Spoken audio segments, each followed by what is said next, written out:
honored extremely. And a little bit about this university, just because might be some of you might not know. This is a part of the IIM, which is consistently in the rank band of 50 to 150, even 50 to 100 or 100 to 150 and 100.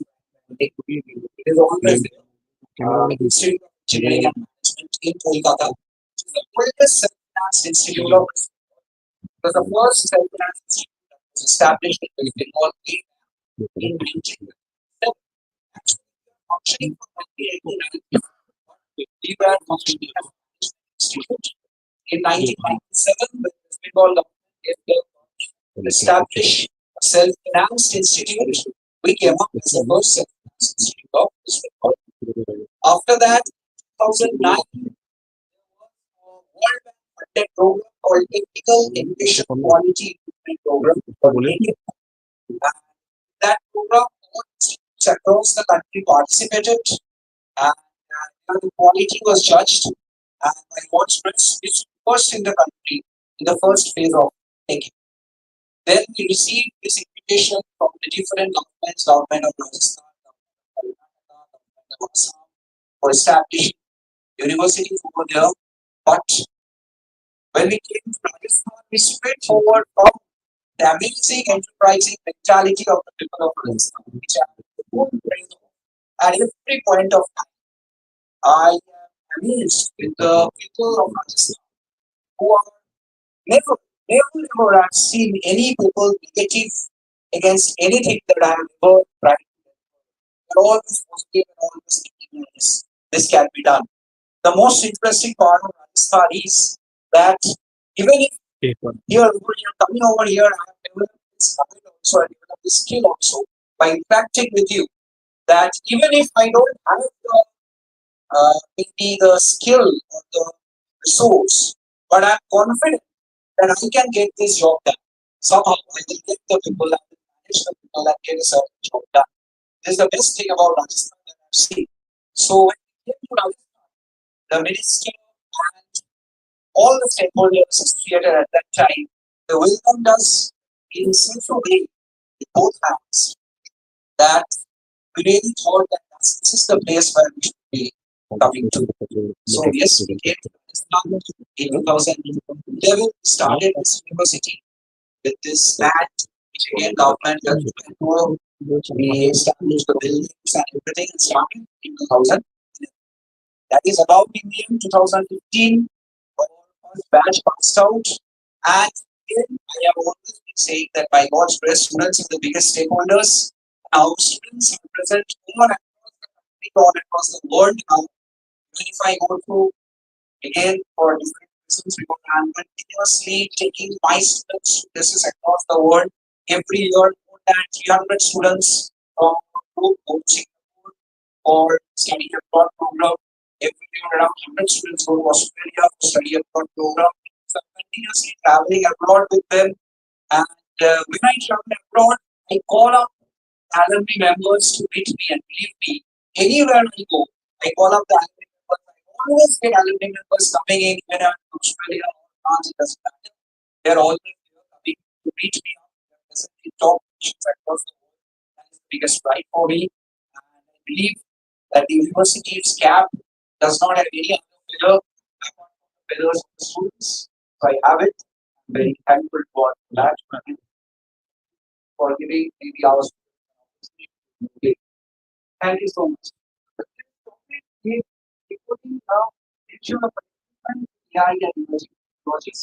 So very, very high research that AI is also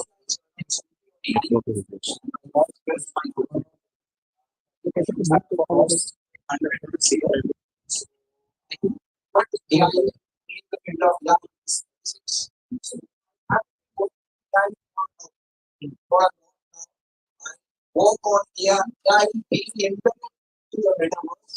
That is person headset candidates auto-generated questions and answers those questions. And depending on that, teacher understands that each student have got and accordingly get personalized. So the personalization learning through AI in the metaverse is something I'm doing. And we have developed now the first metaverse classroom of Rajasthan, I can say. And I would like time passes, I don't know, time passes, I do sometimes work with metaverse classroom, where a student can see anywhere in the world but just by wearing a headset and the students are sitting beside him, and all the others sitting in their own respective places also in this room, and they are seeing all the students well. So they are absolutely in a immersive environment. So in the classroom, from that is standing in front of the so such a immersive environment we are create. And regarding this recruitment, see when recruitment comes in, the first question that comes in the mind of the students or mind of people is that when we pick up our jobs, I've always been saying that see AI might do certain portion of your job at certain times, but then again, a person who knows AI, knows how to use AI and how to develop AI, will definitely keep growing within the industry. That is what I have always been saying. Some people came up with me saying that the metro is totally automated, so the people who are sitting in the counter will no more the machine will be doing the job. And no, it is not AI. I immediately answered that it is not AI, it is automation. It is not AI. The machine which is being established does not have AI. It is an automation. So yes, automation has been replacing jobs for a while now, but where on one side it is displacing the jobs, but how many jobs it is creating? For example, if all these machines, all these metro rail stations are to be automated, then for actually building so many machines, how much amount of manpower would be needed? Please think about that. Only think that it will replace those human beings, but develop this technology, a lot amount of these machines, a huge amount of manpower will also be needed. So yes, on one side it might be removing certain jobs, but it will create a lot of jobs. Regarding the recruitment, I'm sure that you are using AI in recruitment processes nowadays. I'm quite sure. And I believe that there are few points which I could note down. Integration, accuracy, user interface, customization, and support. These are the five things which generally look into a software. I believe when you are using AI software, integrating with your system properly, it should be accurately able to identify the talent. And therein, I believe still human intelligence is needed. But yes, you are definitely using AI to do an initial screening and giving you the manpower. But the accuracy, how accurately it can track the manpower as per your need is something to be checked when you use an AI software. Definitely interface, customization, the amount of support it can give you, whether the software is providing that support that things will definitely move forward.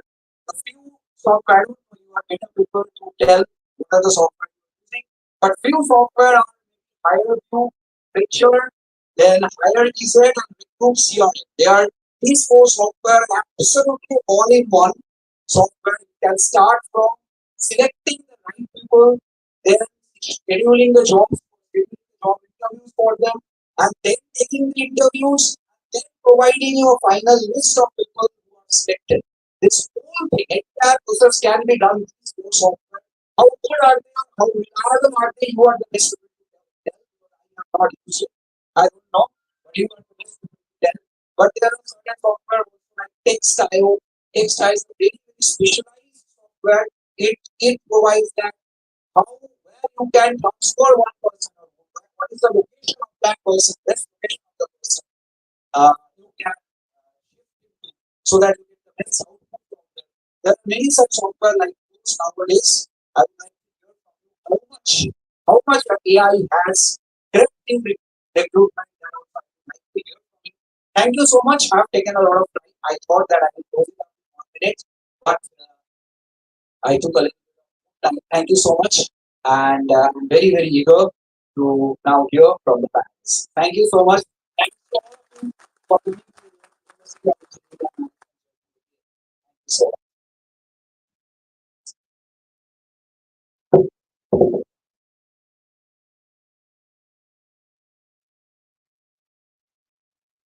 you so much, sir, for your valuable words.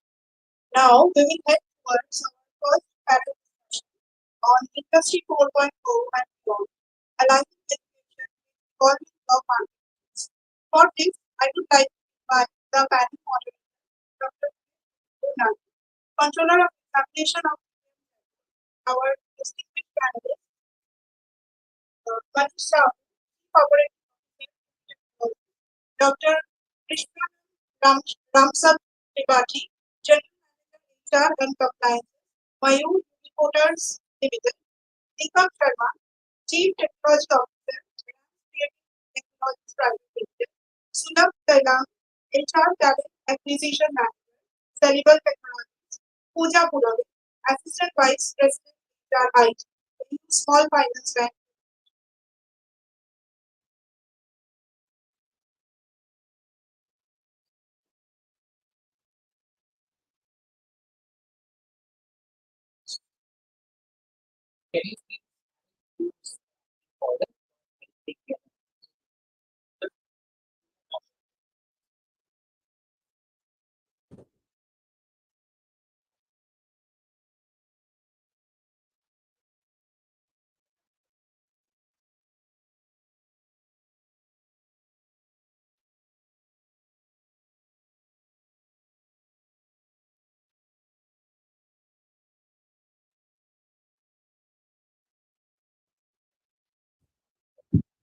So very good morning to all of you present here. I am so we from UEM Jaipur. I am honored to be the moderator, the host of the session for this panel discussion industry and beyond. So I welcome all the corporates from different parts of Jaipur and Rajasthan, as well as I welcome all the recruitment team, all the sales. So thanks to all of you sir, for coming. You all are from different companies, different domains, different industries. So I'm sure current activities will be present here. So before we initiate the session, we just want to just have a few seconds. Good morning. So, this is this is and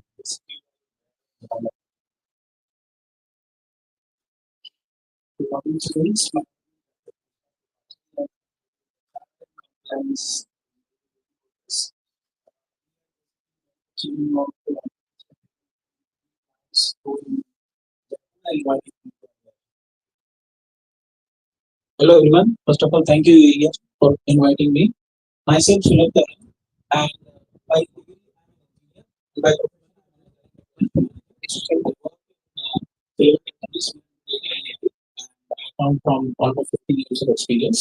And we are headquartered in Jaipur, but we are a multinational company with a headcount of almost 4,000 plus. Happy morning, everyone, and I'm Pooja Purave, and I'm working in capacity of AVP HR for the IT of AU Small Finance Bank. Coming with 16 plus years of experience, I believe, this session, and thank you, AU team, for giving an opportunity to discuss and bringing out all on this platform and, making it a very insightful session that I believe for all of us. So, hi, good morning all. Thanks, UEM, staff members and emerging members. Thanks to speak here. I am Deepak Sharma and I am taking the position as CTO in Ramsdale Technology Private Limited. So we are working in extra solutions like virtual reality, augmented reality, and mixed reality with AI and ML. Thanks. And I have experience of around 18 years. Thank you very much. So thank you to all the panelists for introducing you. So the one permission should we go to the panel discussion now? So before we kickstart the session, talking of industry 4.0 or the industrial revolution, the fourth gen, we see a lot of technical or the technological advancement is going on throughout the world. And now the technology, there are a lot of things things like artificial intelligence, machine learning, IoT, robotics, automation, really all will uh, merge these things into our life. And this has become a very common practice, and we're happy to have this thing. And you realize that our lives have actually changed since last 10, 15 years. Even if a person is not very well educated, but they want to have a mobile phone within their hand, they may not be knowing what is the exact technology they're using, but they want to have access to it.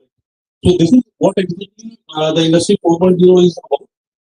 So basically, our topic actually would be revolving about how to prepare the talent pool for this 4.0.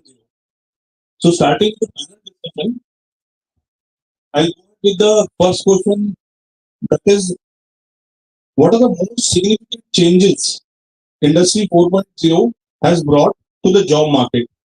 So I'll switch over the question to KR Tripathi ji. So please, we'll give for insight from you.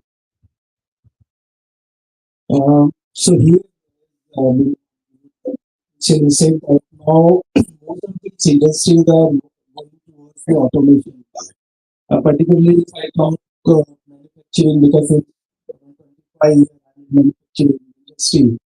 So now, when we talk about Industry 4.0, it's more on making things automated. And when it comes to automation, then there would be AI. When AI is there, there a lot of internet connections and those things are there. So what I foresee is there would be huge demand in cybersecurity because things are now connected globally. Then few of the things related to machine learning. So particularly in manufacturing, if you say manufacturing is always slow in adopting technology. But in that case, I think few of the changes what I foresee would be in automation, then engineering, programming is one of the area where most of the jobs will be created. And then cyber security is one of the biggest requirements what I foresee. Because previously it was more on hardware, now it is mix of hardware and then the software. Thank you so very much. Pooja ma'am, you are from the service sector. So I'll switch over the question, again the same question to you also. Like significant changes in Industry 4.0 that has brought to the job market. Uh, See, what I believe is COVID have taught us a lot. The flexibility in terms of doing job and knowing that our own home can be the best place to work from have changed a lot of thought processes across the world, of course. And we have been using more in trusting our employees and understanding the fact that maybe they're working from anywhere across the world. They're giving their best. Is that what has changed the mindset? One part, in addition to capacity, I would like to add here, yes, a lot of cybersecurity jobs around, when I talk about skill tech, it's around 26% of higher jobs in terms of these AI, ML, cybersecurity have been increased in the market, especially when I'm talking coming from the bank of fintech. However, there is an upskilling that is happening across in these particular areas. The jobs are demanding in these areas. The rise in terms of in universities, the section are being introduced. Like when you're saying you have that new classroom that is being set up, right? So this is where we are having this entire shift of mindset, working with this new adaptations of the technology and the 4.0 that we were talking about. So yeah, two things that I would like to highlight.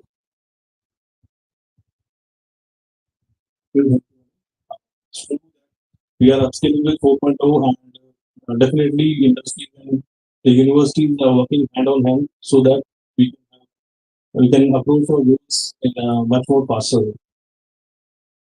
So question number that is how can education system evolve to bridge the gap between the traditional curriculum and the skills needed in modern industry like the AI, IoT, robotics?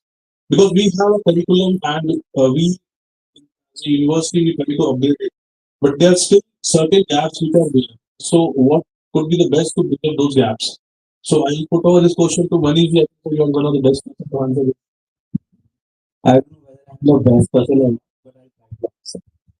Yeah, see, basically, there is always see, people who are from IT industry, they always see there's a big gap when the candidate joins the company, what is expected from him, how what level he's delivering. So how to bridge the gap? It's a big question, and I don't have a proper answer for it, but let's try. So there are two, three things. One thing I've seen in recently, I conducted the interview, and when you ask the interview in the interview or when you go through the review, you find the person has written, I have this AI certificate, I have this certificate, I have that certificate, and number of certificates. I will show you. But you ask him what the difference between AI, ML, and deep learning, then he says, I don't know. So what kind of certificate and how he got it? So when somebody has to go deeper down into that, okay, have to start with somewhere. Getting certificate is not the solution. That is the first. Second thing, basic has to be taught. People doesn't know, like, what is intelligence? He's talking about artificial intelligence. What is this? This is artificial intelligence. This algorithm, that algorithm. But you ask what is intelligence, then you need to answer. So the basics are not clear. If you ask that how your brain neural networks study the things and how it gets and how it is going to convert it into the future decisions, hardly anyone is going to answer it. And see, that same thing you have to write a program for. It's not a big deal if you go in that way. So the basically and that second thing currently we are doing TVM also. We are conducting our own lab from 7th semester, 8th semester. We are teaching all the technology in which we are working to make sure that students are as per the industry standards and that where Indian education system has to look for. They should go ahead and see some kind of corporate, some kind of companies and have a time and try to understand what exactly going on in the industry. Try to accommodate those things in their maybe not exactly in the curriculum, maybe some extra training. Yeah, that's what I'm. Thank you. Manish. Sir, you're also one of the good technology players in India. So I'll put out the same question to you once again, like how to bridge up this gap. Will India from yes. So for this question, I want to add one more element that is extra solution. Yes, we are discussing about we are discussing IoT. We should be discussing about XR also. So the XR is also one key player where we are actually we are discussing about industry 4.0. We should be discussing about education 4.0 because these are different. I was there in Tata Steel 2 years ago. So let me just make one real example. So I was discussing with the plant operation team and some team that they are mentally blast furnace. So now the JAT and the training people who is coming in this environment. So they didn't know about the functionality of those blast furnace. So I want to suggest in our education system, we should be create some simulations, real virtual simulations that should be matched with the real simulations. So they can train themselves, their students and faculty members. They can train the students on those simulations. So once they are going on the industries, they can correlate with the real scenario. Number two, right now we are assessment is simple that we are just taking some papers and some things are there. But here the AI should be removed. So we need to create some leaderboards or create some skill metrics on which we can discuss about the personalization of the particular students, what they are did before the failures. And as per the medicine that is already explained very well, like that just once we are discussing about system. So when failures are there, we are system, but we are not mapping the systems, real system with the industry. So we need to go with the industry partnerships. That is the one. Number three is standardization. We need to enhance the STEM system. Updating of curriculums. Updating curriculums and with the real right now what is the demand of coming from the industries. So we should need to update our curriculums. This is my question. And thank you very much, sir. Very well said that. Industry 4.0, we need to focus on Industry 4.0. The basic, the principles for students need to be correct. Then only they'll be able to learn the information. So, going further to the next question of the panel, how has the remote work accelerated by COVID-19 pandemic influenced the skills that are now required in Industry 4.0? So, so while this question, thank you, sir. So, as we saw that COVID has taught us a lot, right? One thing what he taught is that how to be together as an himself. Second, what are the key things which we should keep in mind? And as I was saying, the basics are also important. And during COVID time, we have seen so many firings, so many hirings also happen. Nothing majorly happens. And the one industry which survived a lot is the IT industry. Because the reason being is they just need a laptop and internet connection, which was easily available. And we have seen a lot of new innovators coming in. A lot of co-founders came in, like we in your education system also. You don't have the smart classes in past also. Everyone was using some branded names previously also, but when COVID came, we just started using that format, or they started buying softwares. So there the innovation comes to the picture. So COVID had taught us first thing how to be innovative, how to be extra advanced skilled person, because if you have a skill, suppose there is a demand comes in your organization, so instead of going outside, first the person will prefer you rather than going out. And also how you are more inclined with the policies and culture of the organization, how much you are reliable. See, because in remote you cannot judge someone what he or she doing.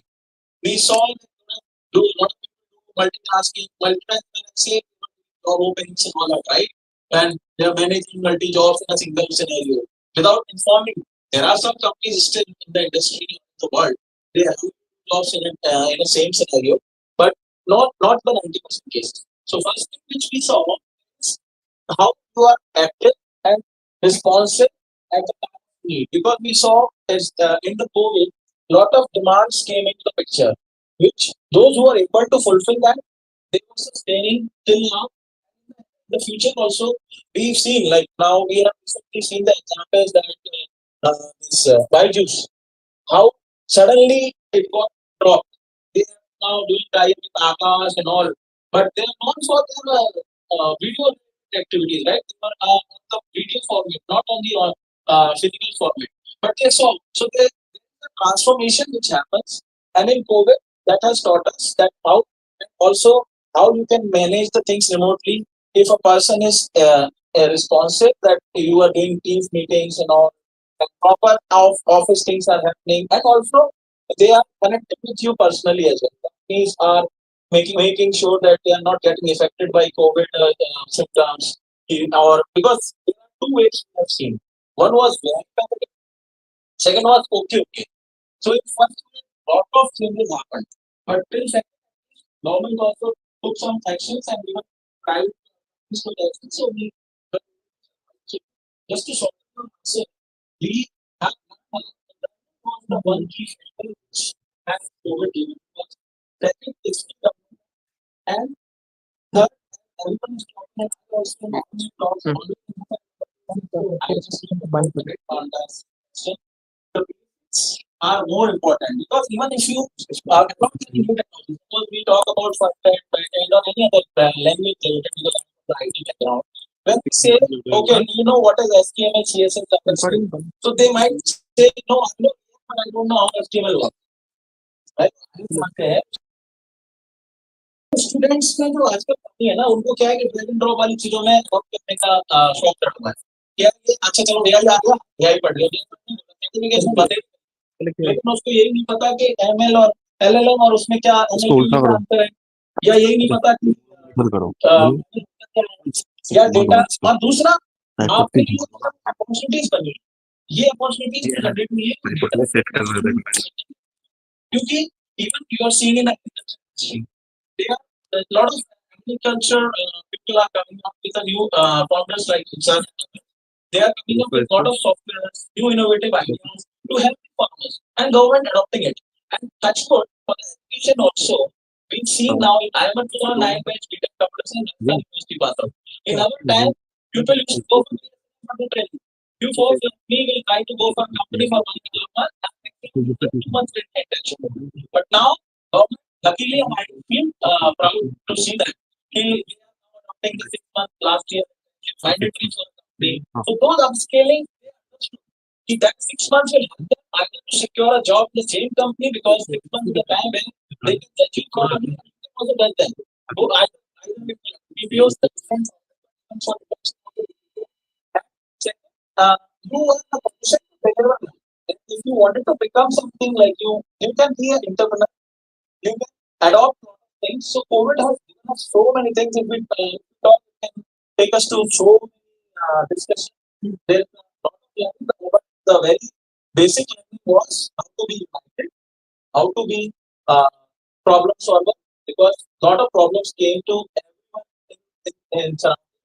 No, not a single person was there who can say, या फिर तो Covid में उसको सिखाया तो उसमें से ये एजुकेशन और बात करें तो हमें कि हम उसको डेटा को कैसे यूज करें how can we adopt things how can we software how and also it has given us an example previously what used to happen okay we have seen branding we found it's a very although it is costly and adopted but now as I told you government came to the picture they have seen the real problems and they have come up to you to give them the liberty to listen and when you listen to them you want to know that no it is much better than the one which you are paying tax.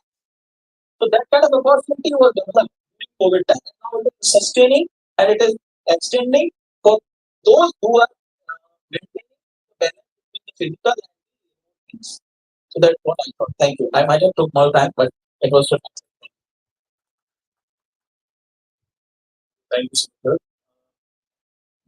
Sir, I'm sure like your company too faced a lot of problems in pandemic as well as there might be some upskilling you might have done your employees again. So we like to know this from you also.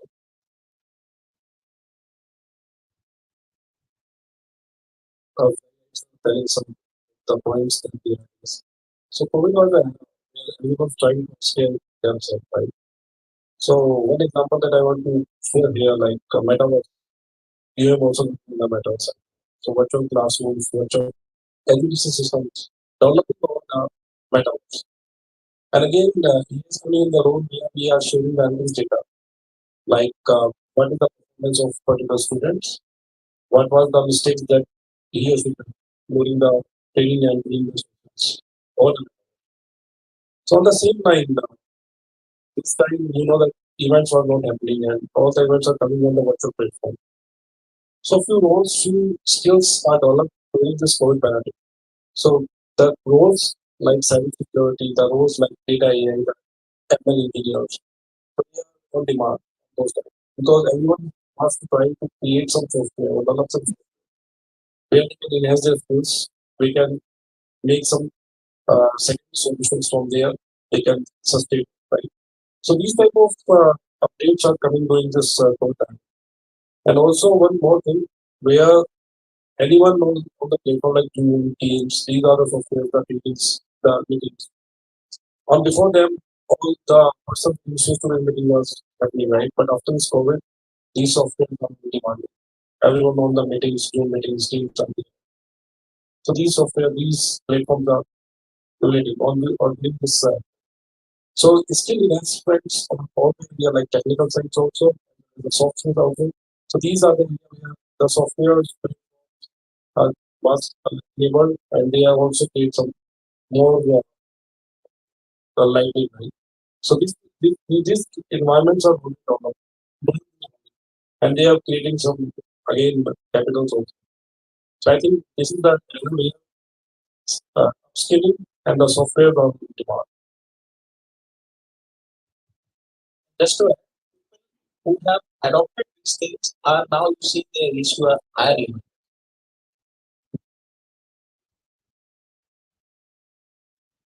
Yes, so with the suffering comes a new learning. Right? So definitely within pandemic we had a lot of good emotions. We are trying to carry forward those things, take the technology forward. So moving on to the next question in the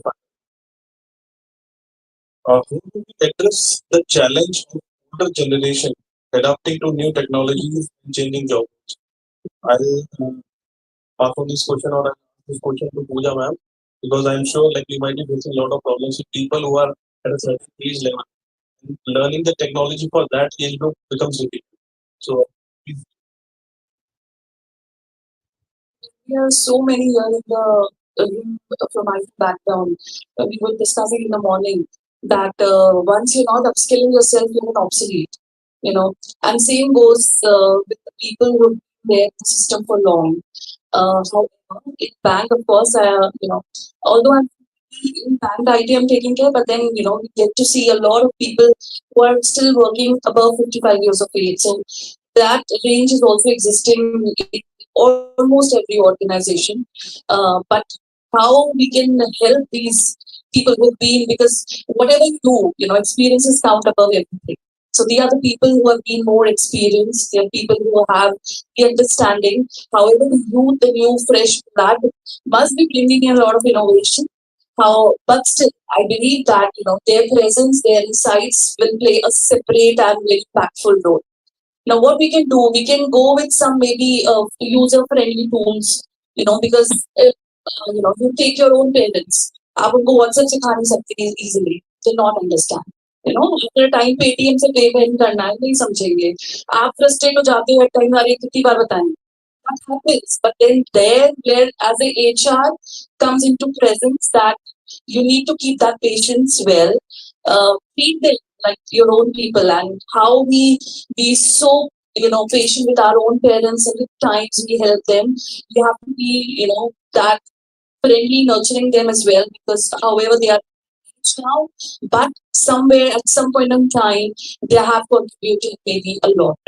One part. Second, they should be decision making inclusions should be there. It's not that okay, you have the people from ITs, IMs, and you're just taking him to a meeting room and just excluding them. Should not happen. They should be a part of those discussions where a lot of strategical decisions need to be taken care of, and because somewhere at some point they will also contribute a lot. uh, Coming back on that part, that the tools, understanding this, everything is very new for them. But still, somewhere if we support them like our own people, because they were there. They are the people who were the loyal, the committed souls of the organization. You cannot just leave them. So these 2 points I would like to add here will make a difference, I believe.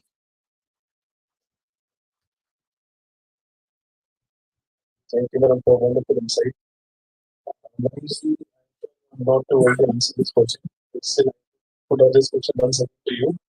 How do you tackle this kind of problem in your industry? Yeah, actually, she explained. But in IT industry, this problem is bigger than what it is in any business. Because the person who has contributed a lot to Java now is not very and there are limited roles in the leadership positions or team lead positions. It becomes very difficult to make them learn new technologies and make them survive in this new market. But still, as ma'am says, they are because technology has changed, but the logical capability and the commitment capability and the thinking capability have can be brought with their experience, and that experience can be used. And that experience, the coding language has changed.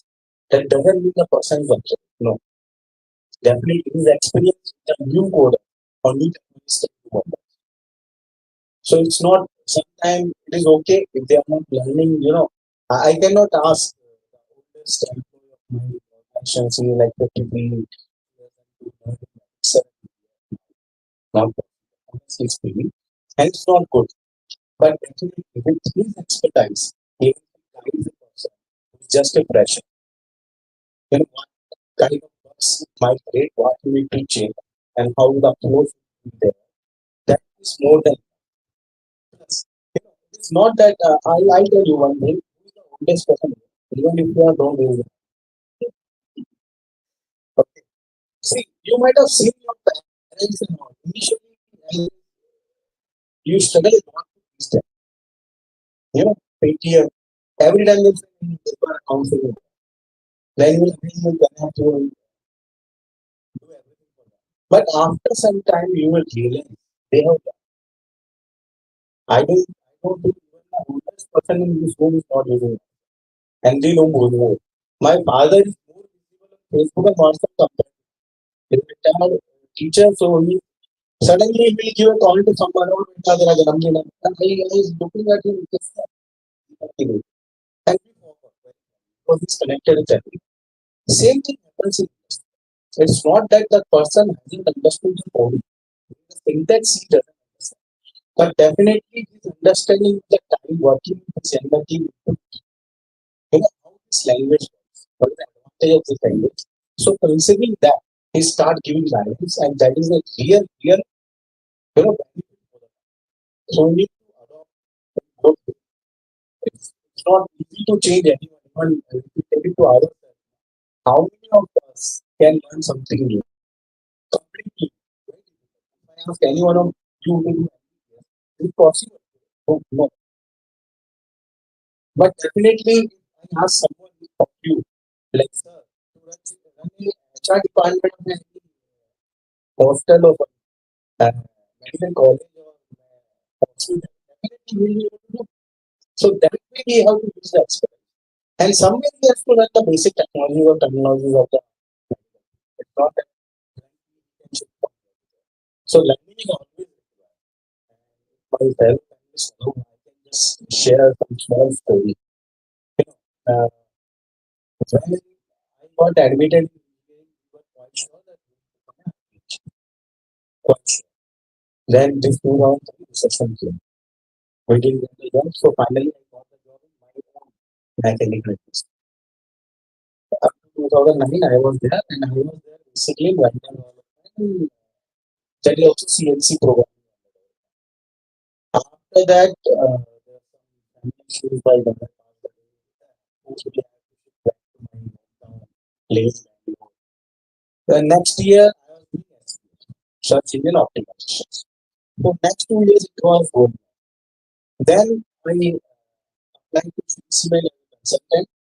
I was selected, and I was working in alternative fuel and renewable energy for next 2 years. And everything was new. Whether SEO I was doing, or whether I was working in AFR, or I was working in hazardous gas management, everything was new. So I was learning, and in that time I was using my past experience. Definitely, nothing was from scratch. Using my past experience of the development, I was doing. Then suddenly I got a call and I shifted to HM. That is so life changed and you need to adapt. And when I shifted to Kolkata, there was again I faced another challenge. The challenge was people were, company was very honest and still they were teaching the people and paying. So first 1 year, 10,000 rupees was paid only for learning per month. But what these candidates were doing, they were learning and they were applying for some MNC, and they were flying away. So at the end of the year, you find hardly 1% joining after 20 people joining. So we changed it. We changed it like we increased the salary instead of 10,000, 4.5. But you clear all the subjects and tests before, and the ratio changed from 3% to 72%. So it was a learning. So we were very happy after 2 years, strength started going up. Then we faced another issue because now with this 4.5, 6.5, good candidates were coming. So after 2 years, they were being selected by me. And now you cannot compete with them. Their package, their brand name, it's not possible for us. So again, there was a new challenge. Then again, we started counting with the new technology. We started on. So life is like that. First of all, you have to keep on learning, but that doesn't mean you have to learn everything from the scratch and you have to become master of that art. No, you with your past experience and the basics of this new technologies, you can do it. And that's more than enough. Thank you. Just one live example I can say on this question very quickly. I don't know how many of you know Arundhati Bhattacharya, CEO of Salesforce. Yeah, she is the first female who was retired as a chairman of SBI Bank. After getting retired, 5 grades down, she joined Salesforce. Imagine the grade there in SBI, and then she's joining Salesforce. 5 grade down, she learned from scratch. 60 years, woman. She learned from scratch, and today she's the CEO of Salesforce. So that's where it makes a difference in all together.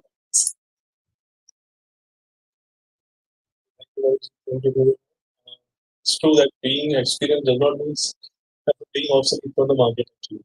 And here the thing where it shows that HR job is actually challenging, putting the right person for the right job. So we'll move on to the next question in the panel. As we know that like within industry 4.0 we have a lot of most of the industries are trying to have 100% automation. So the next question is like what roles will be most affected by automation in the coming decade? So for you, The major impact would be people who are doing repetitive jobs.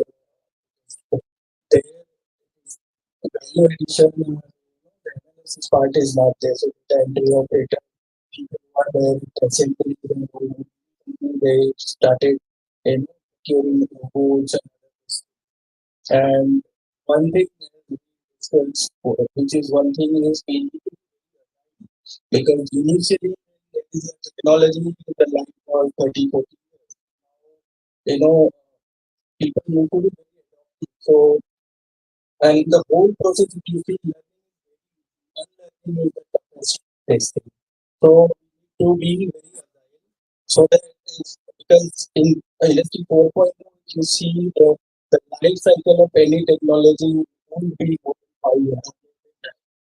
So every time the people need to be change themselves, ready to learn something, particularly manufacturing industry here. You see, if you make a process, SOP, one SOP is it's a part of it run for year, hardly the change. But once this industry 4.0 will be implemented, the changes will be very fast. So the people need to be very, very agile to say themselves as a student. Say that I have 20 years of experience. And need to be always as a student, always open for new learnings. So, so that is one thing. And then uh, this change, this COVID has created, to reduce the life of things. Like what we are talking 2024, COVID is there. कि हम ये 2004 में बात करें. So this mentally prepare for all ourselves to work more on the technology. Like we have many tools and all, virtual meetings and all. But this is the forceful this thing which happened, and now the change which was expected 50, we are implementing and we are using it in 2023, 24. So the crux is we need to be very agile, we need to be very to be survive in this industrial change.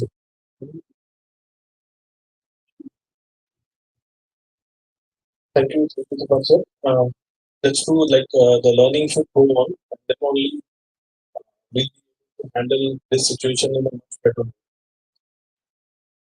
So from my panel, I will put last question to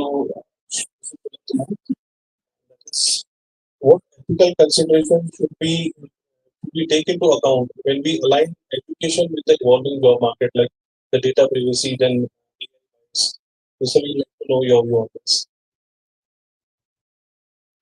As I told you, we were discussing in the first call about this education alignment and all. So these are all fancy terms which you said. But the first thing which is there is upscaling. That candidate or the colleges they should understand. They started inviting industry experts and speakers, and we are having the conclave like this. where students are actually part of it. I'm seeing very less students, but in general, in my past experience of conflicts, I see students also sitting and listening. So there, that kind of environment, if we create to upskill the students and the environment of education, where as I said, we all are students right now. So if we also learn from the industry that what's going on and what are the future, because in current state, everyone have the vision of 2070, 2050. Even our government is showing us like what we will become a smart city or a smart country. But we are seeing in Jaipur from last couple of days when it was raining, everything gone washed up, right? We are not even able to walk properly. Forget about the smart city. So, vision is okay, but how much you are adaptable and how much you learn from that, and how much you are adapting for yourself and upscaling yourself is the main thing which you have to understand. And coming to the technology one, so as there was data, AI, and when it comes to cybersecurity, right now it's a very big challenge.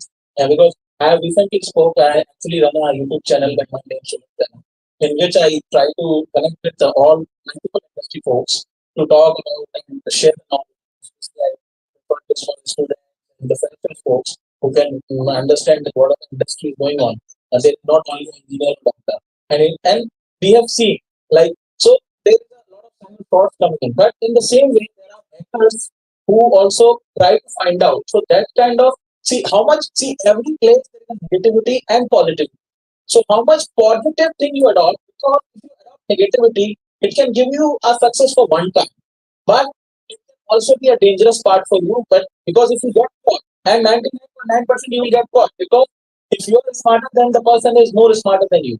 We have seen in the exams and in the initial stage when we have a first year exam of mechanical, the people I can use a term called TOPA. There was a bulb and that because we are not from the mechanical background, so we don't need to do drafting and sheet making in the next year onwards. So they start, but your teacher is very expert than you, right? He goes to the okay, he knows that he's a matter of time, so we pass you. But if so, same thing if you have learned, might be as sir came from a mechanical background, but sir I learned SEO also, and now we are seeing sir and being running a company and giving employment to others. That's because he learned from multiple things. He has not just drag and drop things, and he tried to adopt. So adaptability is the must thing in the coming era, and how much you are adapting, how much you are capable enough to face that. And as a challenge, as you mentioned, that the field work will be get effort more because these robotics and all are coming into the picture. But in that also, if you learn the basic how to operate, so they understand because no one can become a Tata Birla in one day, even in industry. If in Jaipur we talk, there might be a millionaire who run an industry and there might be a basic who have 50 or 100 employees. But if they also want to buy a robot, but they might buy two robots, and the same other company might buy 50 robots. So those who are buying two robots, you can focus on that place that okay, they need a physical person also. So that kind of evaluation if you do, that will enhance and upskill your thing uh, and also in your cyber security, there are a lot of threats coming in. So you have to understand and you have to be aware. So current, you have to be always current. If you are current, then you at least nowadays we see even the old scams happening by sending the link and they said okay you are being appointed and even you see recently now in the job market you're getting the CEO getting a message that I want to hire and he is also a company of hired a 3,000 employees. Why? The matter of fact is because if we click on the link by default. So that scam and everything, all so around your surrounding, you have to be aware of what's going on. And if you are aware of those things, which is adaptable and easy to, and you also have to be aware about the pro and cons. That's the main. If you're aware of pro and cons of both the things, then it is up to you. In social media, also we see a lot of positive things are there, a lot of negative things are there. But if you adopt the positive thing, it is your career enhancement. Yes, you should know that what are the negative impacts. So because somewhere आपको थोड़ा smart भी बनना पड़ता है. तो वहां पे आप उसको इतना ही यूज करो जितना कि उसकी रिक्वायरमेंट है एक्स्ट्रा एफर्ट लगा के आपने एक्स्ट्रा स्मार्ट बनने की कोशिश करी तो आपसे ज्यादा और स्मार्ट दूसरा बैठा है तो वहां पे आप उसको challenge Thank you, Mr. Suresh, for very precise and generous views on uh, the core considerations. So we do have few more questions in the time. I'll open the floor for the audience. If you have any questions, please come up with your questions.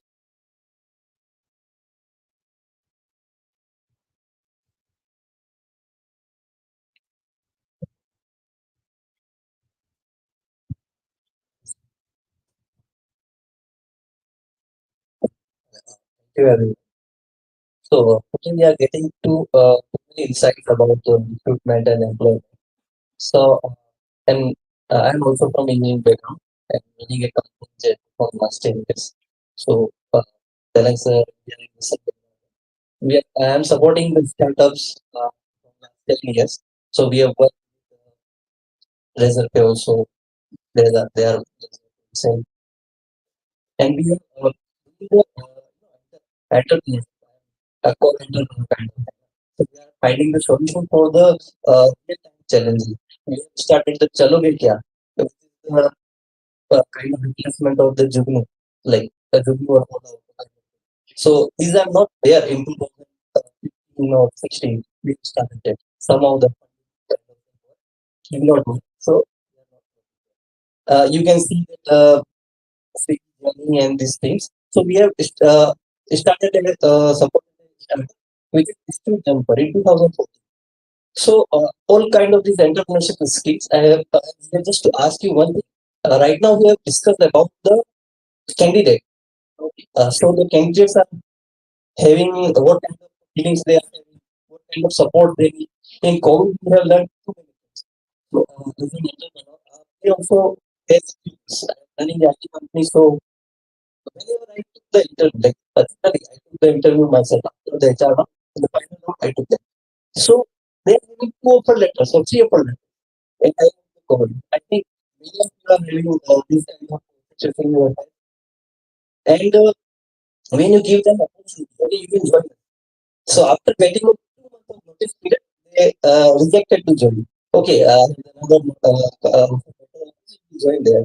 So there is no reliable factor EFS that Pooja ma'am mentioned that we should candidate should be reliable and trust things and everything.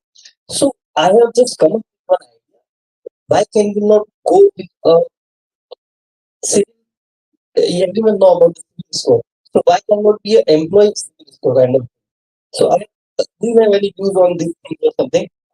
Idea regarding that we are from the Jaipur companies and many companies. So we have built a small product on it that every company should put the review and which is only uh, like controlled by the employer. So that whenever employee join your company, you just search their name and you can find out okay how many offer letters we have right now and what kind of the performance they are in the previous company. Already we have that thing called employee verification process, but it is more advanced and we are working on the software with the blockchain technology and all. So do you have any views on that kind of issue also? Because as an entrepreneur, we facing this kind of issues.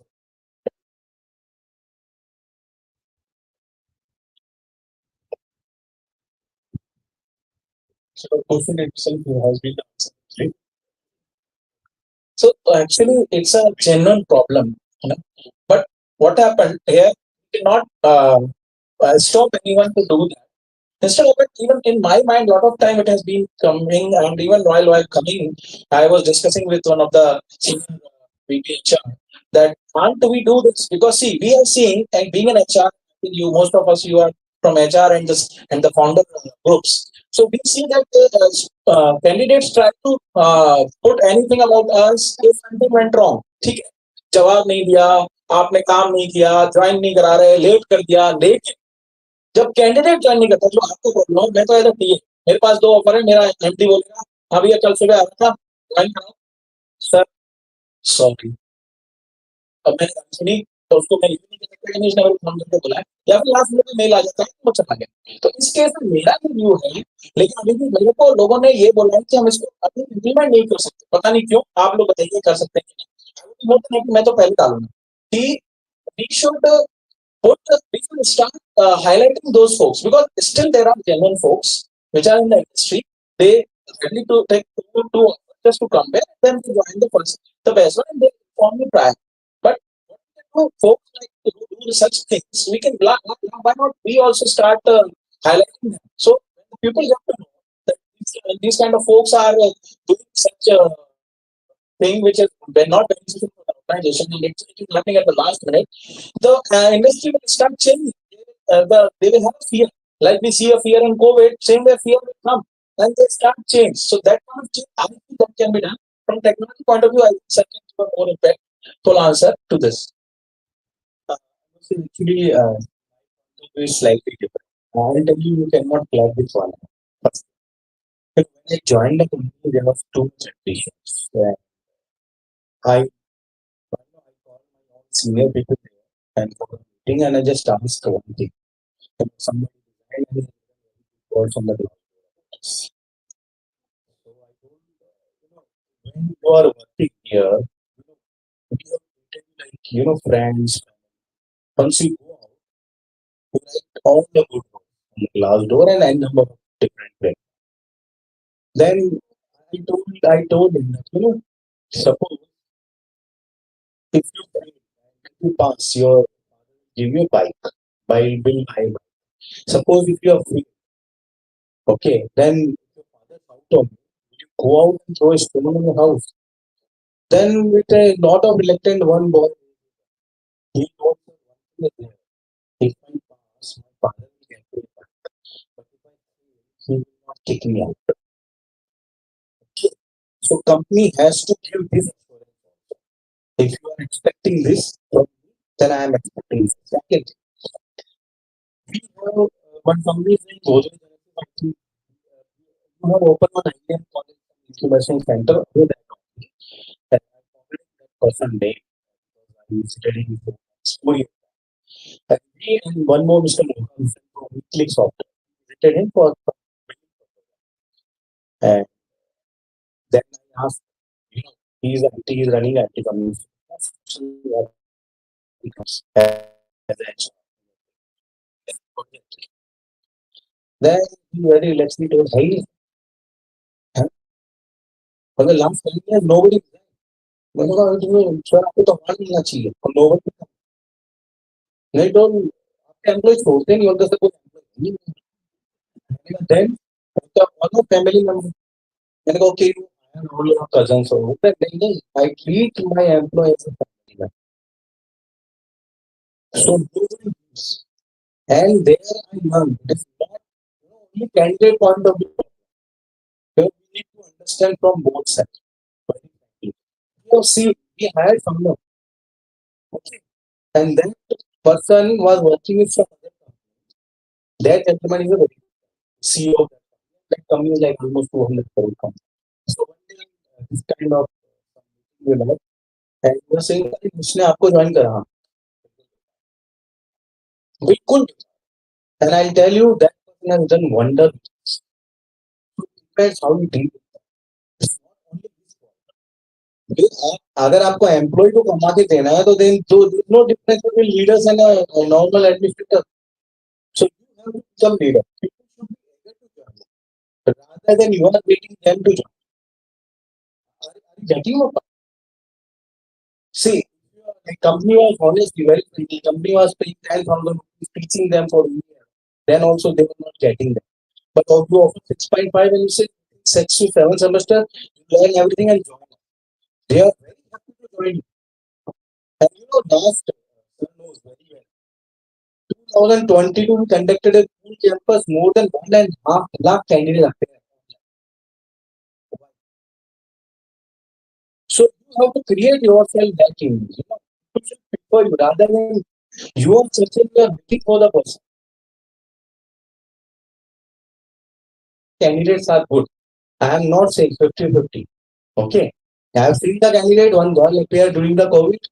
She was getting 6. Our team told her, okay, pressure.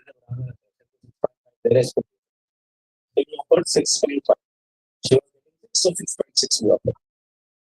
After 2 days, she came and she told, I need to discuss. So join again. And so I told you. Then he was saying, boss कहता है अरे चाहिए क्या कर रहे हो देखो you can show an experience 2 years अरे मैंने कहा प्रेशर के doesn't matter then again we called 9.4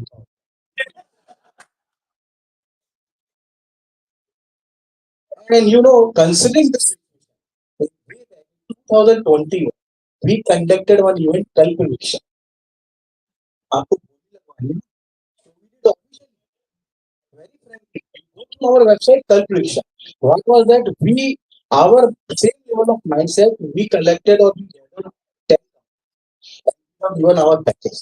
That this is our package. This company is running this common interest, common sorry coding test, and after that, whoever has got 10 months, उनको कितना साल का experience है उनकी बोली 10 लाख से शुरू होगी आज very frankly and 350 candidate participate and how many were selected so you need to understand it may be offensive you might find it so both way you have to go it's not like people always blame candidate college अरे बाबा ठीक है it's okay if अगर college को इतने अच्छे candidate से काम कराना है तो वो खुद की सॉफ्टवेयर कंपनी प्लेस नहीं करेंगे आगे मत so both the candidates are also we have seen they have fooled us and I am the person who have been fooled more than anyone in this hall and tell you I always feel this person is good and that person only cheaper so I'm not saying they are good they will say moreover you know the good college candidates are very good. You can understand. Okay, that's all. Thank you. In this, as I was saying, employer branding also matters because we are in the tier two city. Still, we know that we are from a different IT background, not but Jaipur is still known for Salesforce. ठीक है तो जब आप किसी और industry में काम कर रहे हैं डेटा या AI में कर रहे हैं सर किसी और में कर रहे हैं सेल्सफोर्स में कोई कर रहा है लेकिन तो सेल्सफोर्स के लिए इजी लगेगा उनको ब्रांड करना क्योंकि जब का सेल्सफोर्स खुद भी आ गए यहाँ पे लेकिन जो अदर इंडस्ट्री में अगर कोई काम कर रहा है तो उस कंपनी को भी अपना थोड़ा ब्रांड बनाना पड़ेगा और सिर्फ उसमें मैटर करता है कि कैंडिडेट आप सीधा इन्फोसिस विप्रो या टीसीएस से ले रहे हो या आपके जैसे किसी स्टार्टअप से वो आ रहा है क्योंकि वो कल्चर पे भी डिपेंड करता है और बाकी तो कैंडिडेट को आप पैसे उठा के ला नहीं सकते बट हाँ सर ने जो एग्जाम्पल दिया वो एक इन हाउस एग्जाम्पल है सर बट वो मतलब उनका था टेंशन था कि वो आता ही नहीं ज्वाइन ही नहीं करता तो ज्वाइन तो जब नहीं करता इसलिए उसके कारण ये वो पैसा तो यही सर आपका वाला बहुत अच्छा लगा देखते हैं सर लगा thank you thank you to all the full insights. Given time span of 45 minutes and about 1 hour. So to all the corporates, to all the audience, we'll be handling the panel in one here. So, thanks to all of you for joining.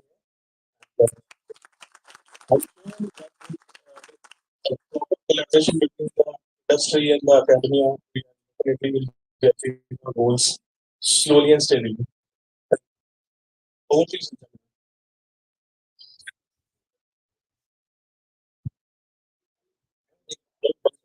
Sanjay.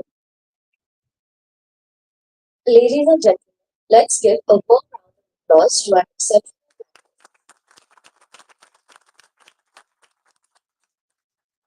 Thank you all for sharing your invaluable insights on Industry 4.0 and beyond, aligning education with evolving job marketplace. Your discussion has not only highlighted the challenges we face, but also illuminated potential pathways for preparing our students for the jobs of tomorrow. The insights you shared today will undoubtedly play a crucial role in shaping educational strategies and bridging the gap between academia and industry. Now, I would like to request our Honorable and Registrar Sir to hand over the token of gratitude to our esteemed panel. Manish Saab, Chief Operating Officer, Technologies, Dr. Krishnan General Manager, HR and Compliances, Unicotas Limited, Deepak Sharma, Chief Technology Officer, Rams Creative Technologies Private Limited, Sulabh Tandon, HR, Talent Acquisition Manager, Cynical Technologies, and Pooja Purohit, Assistant Vice President, HR IT, Indian Small Finance Bank Limited.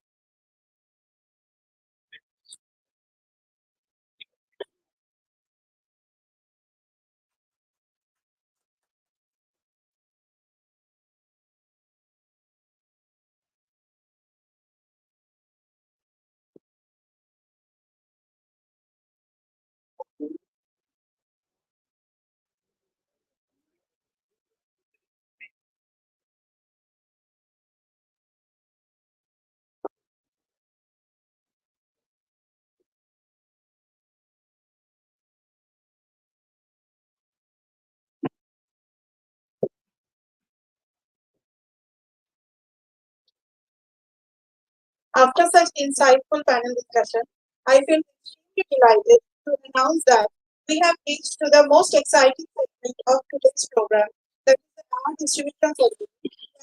Honor those industry experts who have remarkable contribution in their respective fields. I am going to announce the names accordingly. Please come up on the stage and give your awards.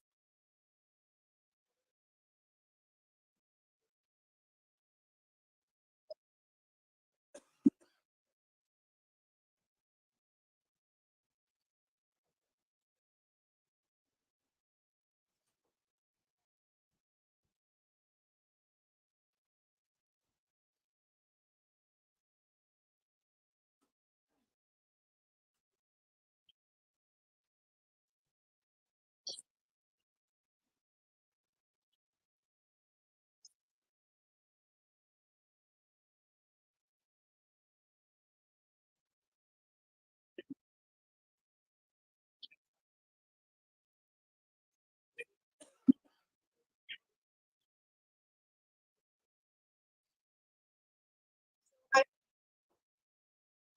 I would request our Honorable VC sir and registrar sir to join the stage, the awards.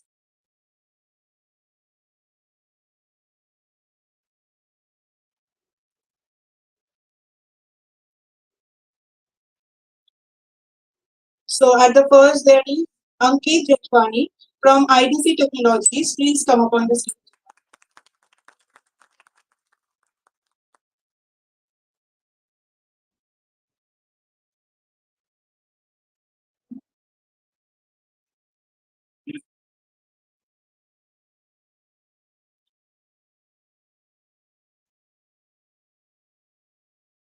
Please give us huge round.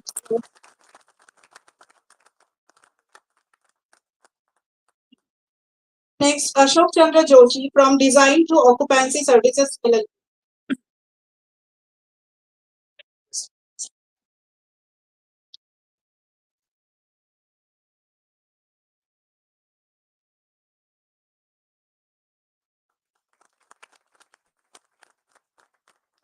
Deepak Sharma from Rams Creative Technologies Private Limited.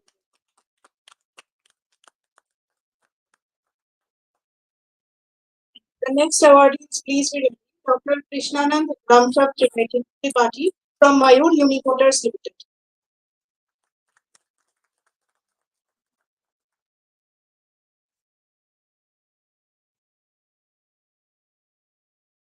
Next, please come Mr. Gaurav Mishra from Classic Signatures Private Limited.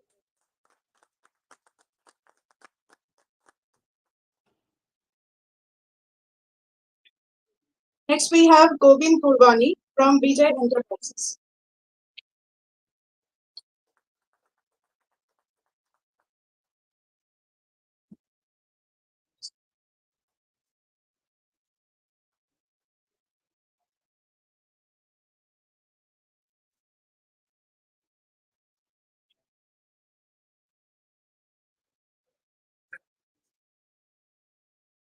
Govind Purvani from Vijay Enterprises is taking the award.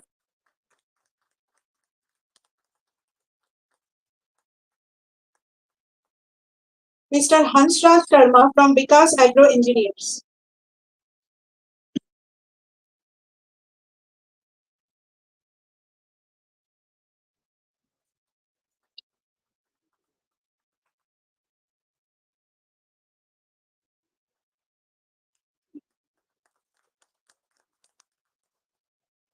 Mr. Mahavir Singh from Kopta Financial India Limited.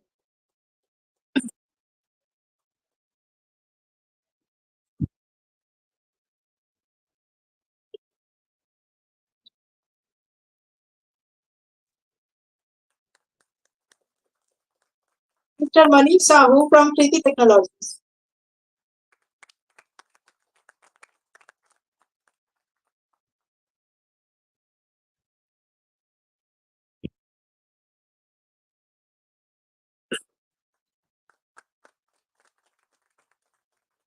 Mr. Pankaj Sharma from High Level India Private.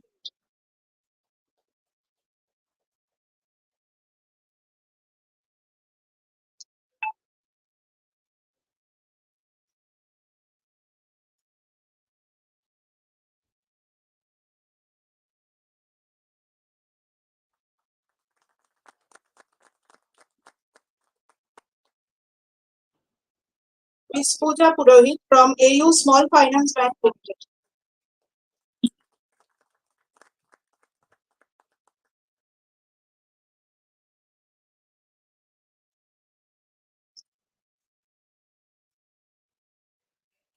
Ms. Prachi Sharma from Nanosys Technologies Private Limited.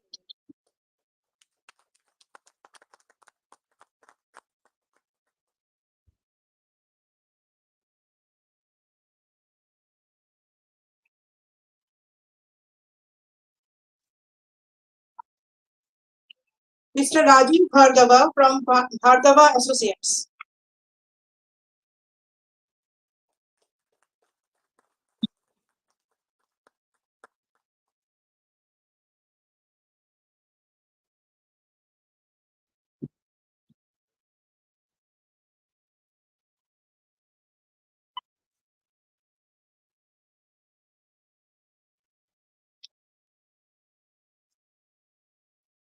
Mr. Rakesh Yadav from Salesforce.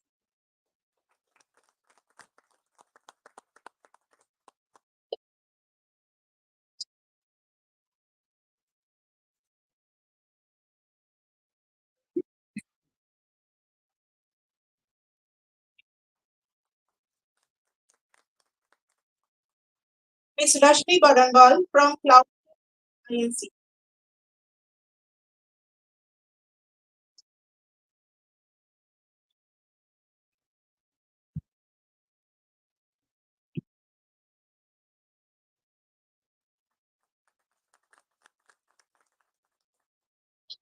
Mr. Rishabh Jain from Angara E-Commerce the Private Limited.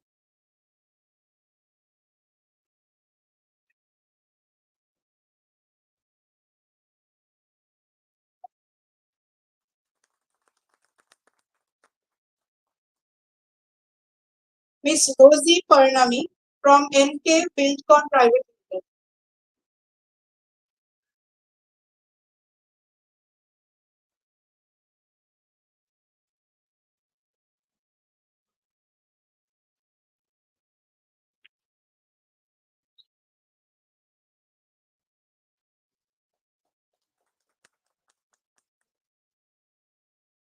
Ms. Shalu Jaiswal from W3 Era Web Technology Private Limited.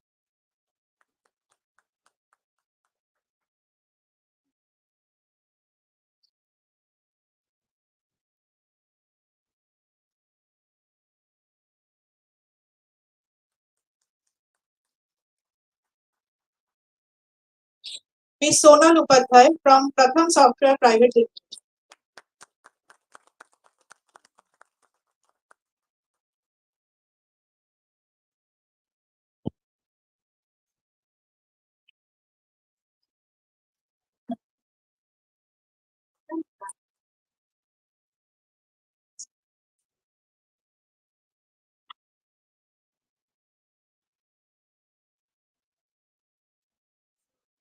Everyone.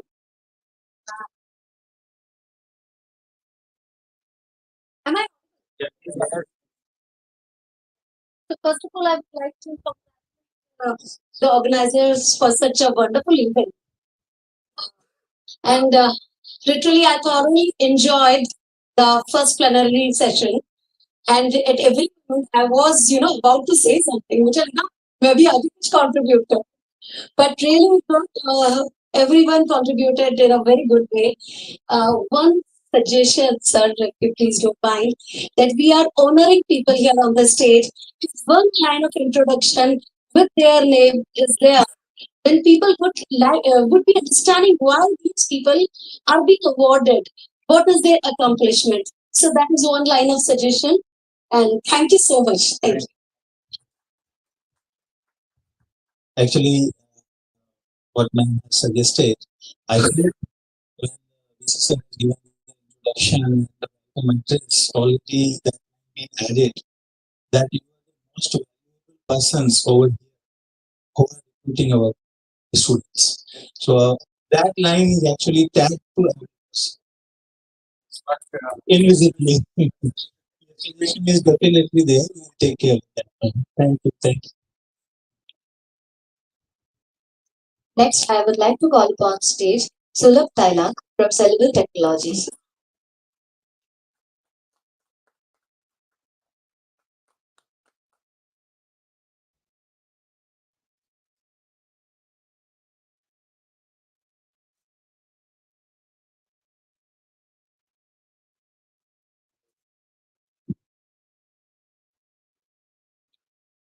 Next, Tarun Vyas from Helpful Insight Solution.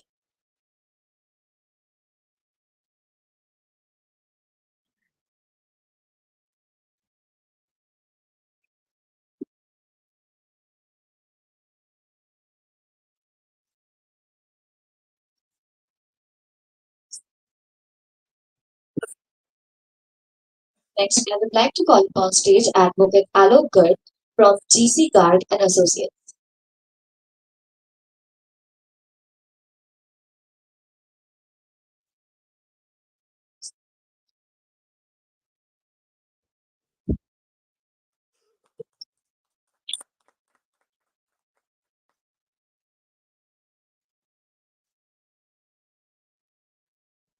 Now, I would like to call upon stage Dr. Umesh Gurnani, Controller of Exam, UEM Jaipur.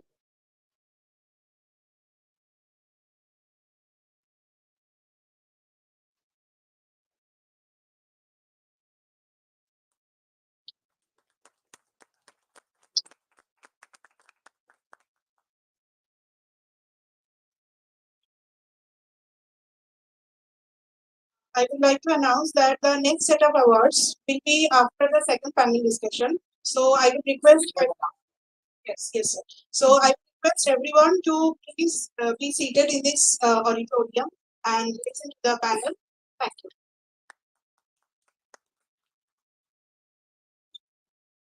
Now, it is time for our next panel discussion.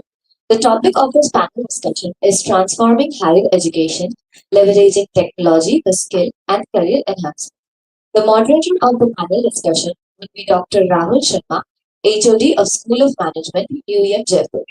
I would like to invite our esteemed panelists, Abhishek Jain, Practice Head, Sustainability and Solution, Industry 4.0 Wipro Limited, Purva Gera, Chief Police People Officer by Economy, Harsha Kumari Singh, Resident Editor, NDTV Rajasthan, Madhukar Jhankal, HR Business Partner, Samman Capital, Rakesh Yadav, Senior Manager, Software Engineering Salesforce, Rishabh Jain, Lead Talent Acquisition and Human Resource, Angara E-Commerce Private Limited, Vivek Sharma, Co-Founder, Director, Promise Technologies Private Limited, Vishal Sharma, HR Manager, ITC Limited, Arun Kumar Singh, HR Head, Shriram General Insurance Company Limited, and Aditi Khandelwal, Associate Vice President, Human Resources, Gate.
Alright, good afternoon, everyone. In the audience and the esteemed panel members. So, it's really a privilege for me to really moderate a session which has so many eminent personalities. The toughest task which I got yesterday is to, create questions to the people who have answered to all the questions. Because in my entire career as a professor, I take only 30 minutes to create questions for the students. But when I came to know that the people who are coming, they are the titans of their own fields, and especially the majority of the panel would be from the IT. And I am a person from management, though I am a BSc graduate, but थोड़ा IT वालों से डर लगता है. So I'll be asking the questions. So let us start with a brief introduction of the people. So start with the user. Thank you. I like the और डर लगता है. Hello everyone, this is Rakesh Yadav. I am working as a senior engineering manager at Salesforce. I take care India and EMEA region for specific departments because Salesforce is a pretty big organization. So I will not say I'm leading whole like all departments, but it is specific for business technology. My location is Hyderabad, but I am born and brought up in Jaipur, so I cannot leave Jaipur. I'm not going to leave Jaipur. So overall, about 20 years of experience. Yeah, that's what in the third summary. Thank you. Hello. So my name is Rishabh. I'm leading HR for Andara E-commerce Private Limited, Jaipur. Prior to Andara, I was associated with Genpact for close to 30 years, taking care of for Jaipur, Hyderabad, and Kolkata. So, around 9 years into HR and IT. Good afternoon, friends and colleagues. Myself, Vivek Sharma. I am running a tech agency, Provis Technologies, which is of Jaipur and UK. And we do SaaS development and AI enablement. This is our tech. Thank you. And friends, my name is Vaduka Chandal. I am from Samman Capital, which is formerly India Bulls Home Loans, and I'm taking care of regional HR roles. So Rajasthan is my reason, and I'm experienced for 14 years into HR. Thank you. Hi everyone, good afternoon. So I am Aditi Khandelwal, working in AVP, that's a fintech organization as the AVP HR, and I'm there heading recruitment and operations part, both into IT and non-IT. Thank you. Hi everyone, my name is Purva and I am the CHRO of a new age Web3 company called Biconomy. But passionately and personally, I'm also working on an initiative called Futurism, which is about reskilling women over 50 on technology. So since this is a very important theme, I thought I should touch upon that. Yeah, that's a little bit about me. Hello everyone. So I am Abhishek. I am practice head with Wipro Engineering and I lead sustainability solutions. I'm happy to be here and contribute. Thank you. Good afternoon. I'm Harsha Kumari Singh. I'm the reporter for NDTV from Rajasthan. I report for NDTV English. I report for NDTV India. And I'm also editor of NDTV Rajasthan. But I really actually passionately enjoy being out on the field, reporting and listening to people's stories. Thank you.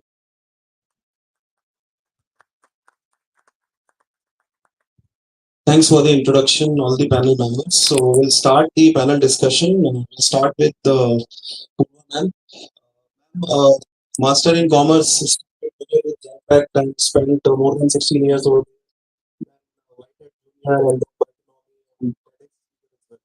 So you are majorly associated with the verticals, dealing with people, maybe in terms of customer experience, then management. So my question is that, what are the some key technological or platforms that professionals should be aware of for enhancing their skills. Right. Yeah, sure. Thanks a lot. I'm going to try and make it as interactive and give a lot of examples. Since we were discussing everything about HR and people, uh, let's start with recruitment. I'm sure a lot of us represent various companies here, and we have seen that transform majorly.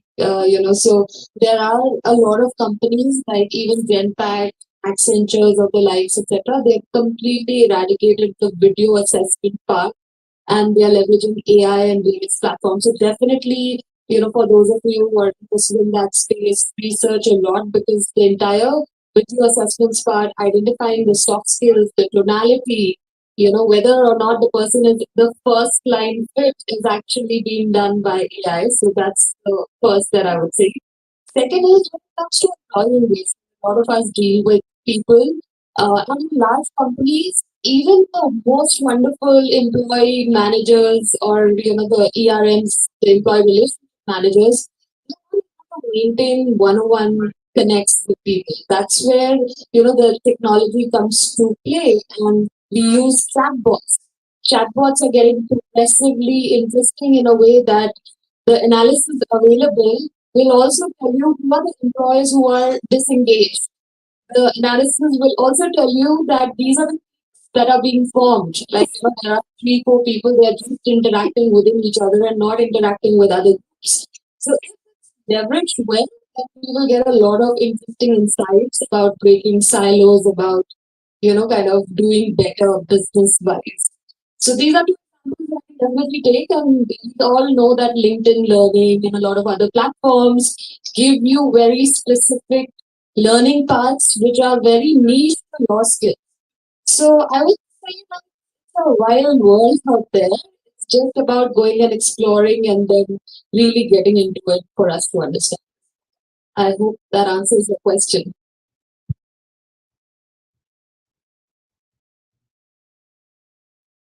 Thank you so much, ma'am, for your views. I will come to Mr. Rishabh. Sir, you are from management stream and then started your career with City Bank, uh, right now with Bengal. So, show that you have done talent acquisition in many diverse fields, maybe in banking, BPO, KPOs, and e-commerce as well. So, my question to you is that how can professionals assess the credibility and relevance of the skill they acquire through technology? So, assessing the credibility is very important. So, what are your views on that? With the advent of applicant tracking systems in most of the organizations. So, the first level of screening is happening with the help of the and then the AI comes into the picture, where the reviews are getting shortlisted. This is the keywords that we have updated in the the system says that hey, these are the top five applications that have been received. Then recruiters, their job has become more personalized. Then they will speak to those five candidates, try and find out the best. Then the next level is the recruiters, again with the help of AI, they will share questions on the mail ID or they directly create the profile and ask the students to work on that assignment that has been given. The student shares that they what level of the what level of details that are available in the assignment and then share their insights. And, not only people are intelligent enough, they don't only share the insights related to skills, but they also try and share some cultural fit for the profiles of people. Okay, now come to Mr. Vishal. Sir, what are your views on the same thing? Like how we can assess the credibility of.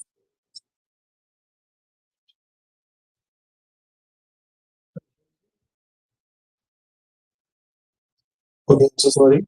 So we come to Ms. Harsha, ma'am.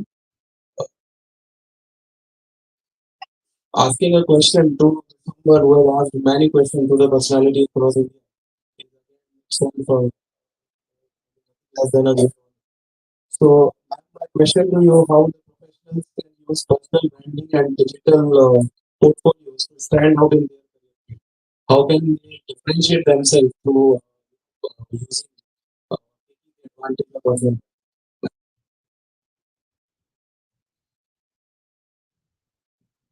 So sorry about that. As you can see, in my life, there's nothing personal and nothing professional. I'm 24/7 on call. So I had to take that call. That was from my office. But yes, I think what you're saying is so in journalism, we have a one very clear direction, especially in our organization, and that is everything that you put out, even on your Twitter profile, is professional. So in some senses, there is no personal space, especially for us. So when you, but I think that really adds a certain dimension to what you're doing. So for example, from my profession, if I am doing something in my personal space, if I'm coming from a certain cultural menu, or even if I had a conversation, off the record conversation with a senior politician, um, you may not give it to me as a quote, but all that which is happening behind the scenes becomes a part of our professional, what we are offering to our organization. So I think as far as we are concerned, the professional and the personal definitely merge, like the corporate world. And I think that's a strength our journalistic, our journalistic value and our journalistic background, and also credibility that we bring to our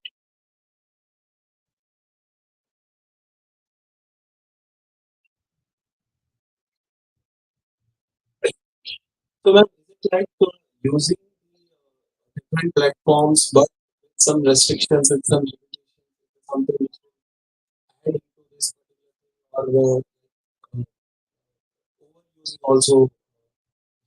This is what I think. Okay. So I come to Mr. Vivek Sharma. Sir, what are your views on the same? Thank you for the question. I want to answer on the both sides. Actually, there are two sides of it. One is on the employer side, and one is on the employee or future employee or student side, I would say. So now we are sitting and some students also. So let's think about the student side first, and let's go like somebody who is in college. He has been graduating maybe for 6 months. Now they should start building their digital footprints. They should be like on LinkedIn, they should create their profiles, they should use like if you are in IT, go for lead or hacker rank, build your profile, at least make some progress. This will give you zeal, this will give you a thought process and idea like how my life is going to be once I'm employed.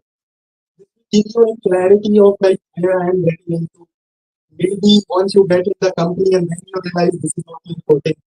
So you will get sorted before entering into a world which is like upcoming to you in next few months or years.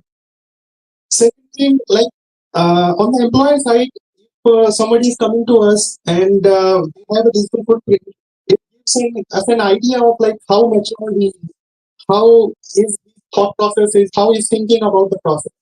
Like, okay, if he really wanted to be on that position, like he want to be a developer or manager or whatever. And it's not only in IT. Like if you go on traditional, like other branches like electronics or mechanical or electrical, like if you can invest on something, definitely you are going to go for a push for something on that side, and you will create your footprints. So somebody can look your profile and see, okay, see, if you are from electrical, you did coaching from training from NTPC, or you did a visit to NTPC, you wanted to be in this profile. So this will give us a clarity that the person first is mature enough, like he wanted to be something in his life. The second thing, it gives the clarity that they have clarity of their goals and they have clarity about what they are coming into. And on the student side, this will give them a boost. So suddenly, if someone is coming out of the blue and he's just having academics and no technical background, no coding background, and he will say, "See, I want to be a Python developer." So, like, I would first ask them the question, like, why would you have not done anything on Python yet? Now, AI or ChatGPT or everything is available. There are so many tools available to you. Why don't you leverage? And at the same time, we ask our recruiters, we ask HR and the management, like, okay, use some technology. Like, it should not be always the responsibility of the technical person to judge someone technically because now there are a lot of tools. So HR or management can also pick some keywords. They can define their goal, call it DLQs or development like qualities. So they can define their keywords and based on them they can use leverage the technology to find the right fit. I think that answers the question. Sir, exactly. So bridging that gap, that what academics is actually teaching to the like from management. So students are actually not that competent enough like beta students do. So to in order to bridge that gap, university is taking so many steps like we have courses and licenses free of cost to the students, so that those students can go online and start using let's say course. So, no doubt, non-technical student will find it difficult to understand what's on. So, we are providing the faculty support to that.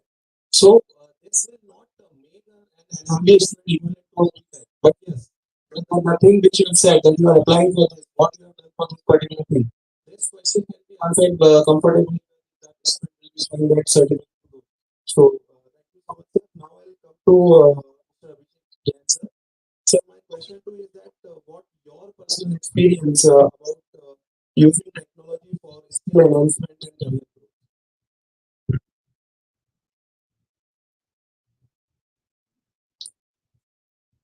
So in fact, right now it is no one wants to read books. Everyone wants to do the YouTube. Now they're progressively reading YouTube in one shot. Everything like you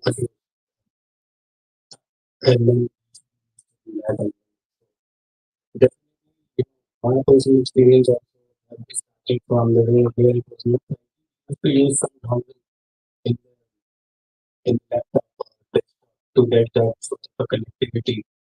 So first thing which struck my mind genuinely was, I started researching on YouTube channels of and all the universities which we are all being aware and some of them have been published there. And then when I genuinely started, researching, genuinely that the content is, which helps you to broaden um, some sort of an insight that how to ask new questions. Because so that sort of articulation, that sort of compilation, if you use it in proper, because electricity technology is, electricity can kill you and like, so similarly is the technology. Now, everyone is very used to but rather than what they can do for their upliftment. Right now, YouTube is the famous thing. And the only thing which I find is now you have to have an intelligence how to I you can't watch blindly YouTube. There is give you a start for the audience. In the data that has been generated so far, if even if you spend and this is for the kids and the students, you can also make it just to your students. It was 24 hours for the rest of the night. They still be able to complete only 2% in the so hence it is very necessary that what we do and how we do, we need to have that sort of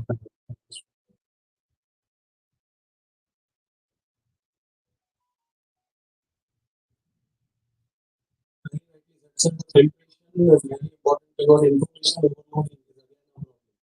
So there are a lot of things are there on cloud, but there is a capacity and there is an interest area. Thank you so much, sir. So I'm come to Ms. Aditi. You are again from the information and postgraduate in management. So, ma'am, what are the key benefits of using technological tools like AI, machine learning, and data analytics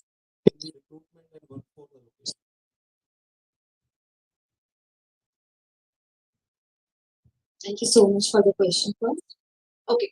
So in today's world, like AI can, impact various forms. So first of all, the first impact AI is doing is improve efficiency.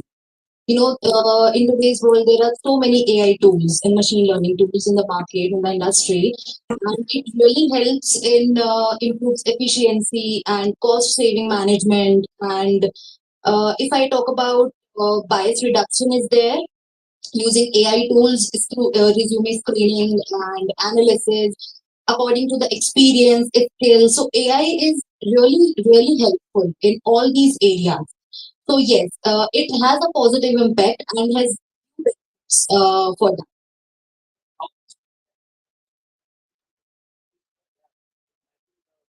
What corporate So we are using many ATS in today's world, right? So through that we can analysis the resume screening, analysis the candidate's experience, skill set, and the JD like job description as per our requirements. So on these basis of skills, they are very beneficial in analyzing the candidate, matching candidate, and as per the experience and as per the requirement of the company. Thank you.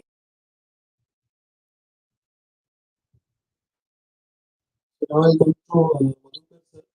Sir, how can technology be made more accessible to the disadvantaged group seeking career advancement? Because technology is spread across the whole, but still there are sections in the society who want to use it, but they are not able to accept. So what are your views on that? The question. Actually, it's a very critical situation in the country that people are moving to AI and technology, but the section which are not able to use technology.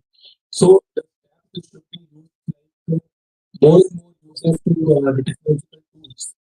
Like there are many platforms on Google and on YouTube also that you can get courses which will enhance your learning, your business skills. So more and more usage of platforms like YouTube is there and YouTube learning is there. You can also provide free of cost your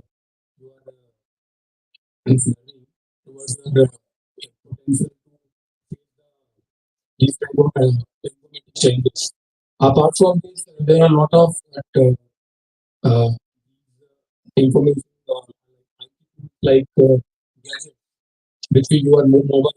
So there are second mobile should be provide to reach to the mass like who are not able to get these costly phones. So maybe refurbished phone can be a good tool for usage of these technology to poor people and also the underprivileged who are not able to access it. Because nowadays the easiest way to reaching the technology is by these IT sector, these gadgets only.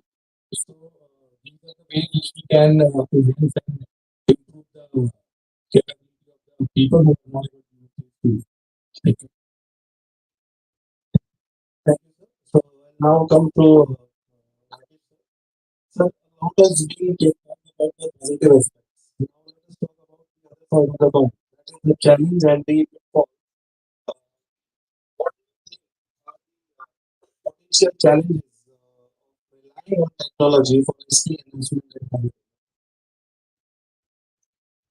So I think on this particular vision, only like see when member is student, they will not have hands-on experience.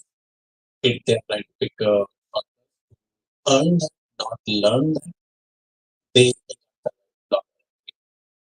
development is all about 15 to 20% of all. I'm sorry, guys, I'm talking more on the only, not from the point of view at this point. So if I think from it is development is only about 15-20%, not more than that. You look into the overall process and why people are failing because we earn some uh, we earn some specific things, not from that, just to, and that is what the challenge will be we are we need to understand what all things we have to utilize to what place. If not, that it is going to be very not a specific on things. So, again, I think summary means that the overloading of the information should be filtered. What is required and what is not. I'll come back to Purva ma'am again. What emerging technologies do you think will have the biggest impact on skill development and career advancement in the five to 10 years?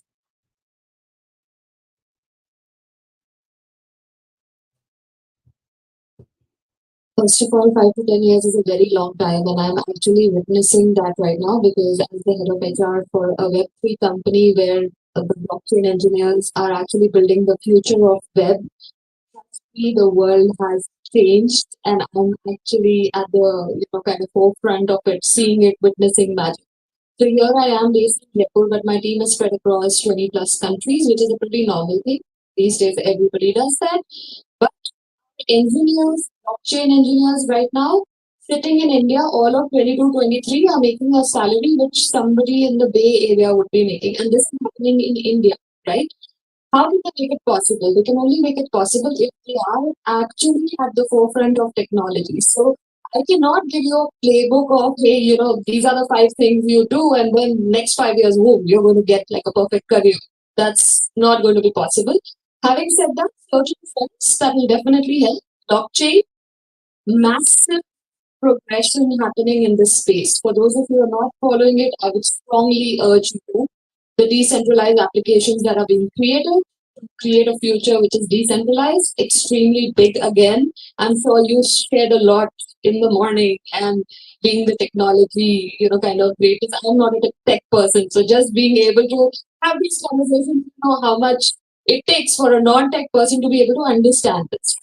So blockchain definitely, I would also urge each one of us to know and stay AI because a lot of development is happening there. But again, the message that I would need everybody who would do your own research. We call it DYOR in these companies because things are changing very, very rapidly. That's what I would like to review.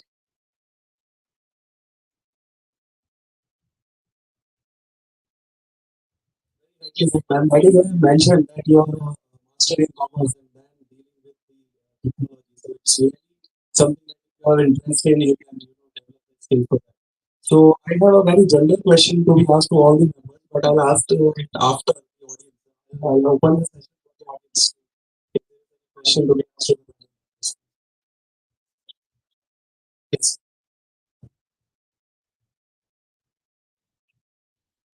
Yeah. This question actually belongs to all the members, the person sitting in this hall. This problem because university, this problem is companies, their organization, their units, their facilitators, and the requirement, the skill set, what projects.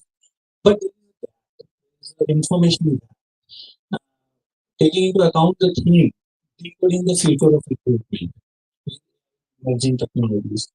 I just want to know from each of you and any other person is how this gap can be the gap is whatever you have at your end is not known to our whatever we have is not known to you. We have a skill set, we have trainings, we have laboratories, we have all those sorts of things which we train our students for. But on the other side, you don't know those.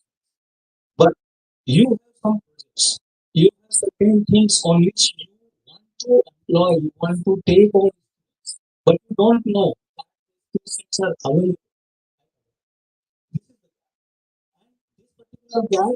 I think might be possible to organizations with internship portal or any other university things might be possible. Trying to reduce it. But the private level is increasing. And that is why the students are finding it difficult when they are entering into a job, sustaining over because they're getting the offer ask them the question why they are getting the offer but they are not joining. So this is the basically is the reason for. So to open this question to all, whoever can answer. So how we can reduce this?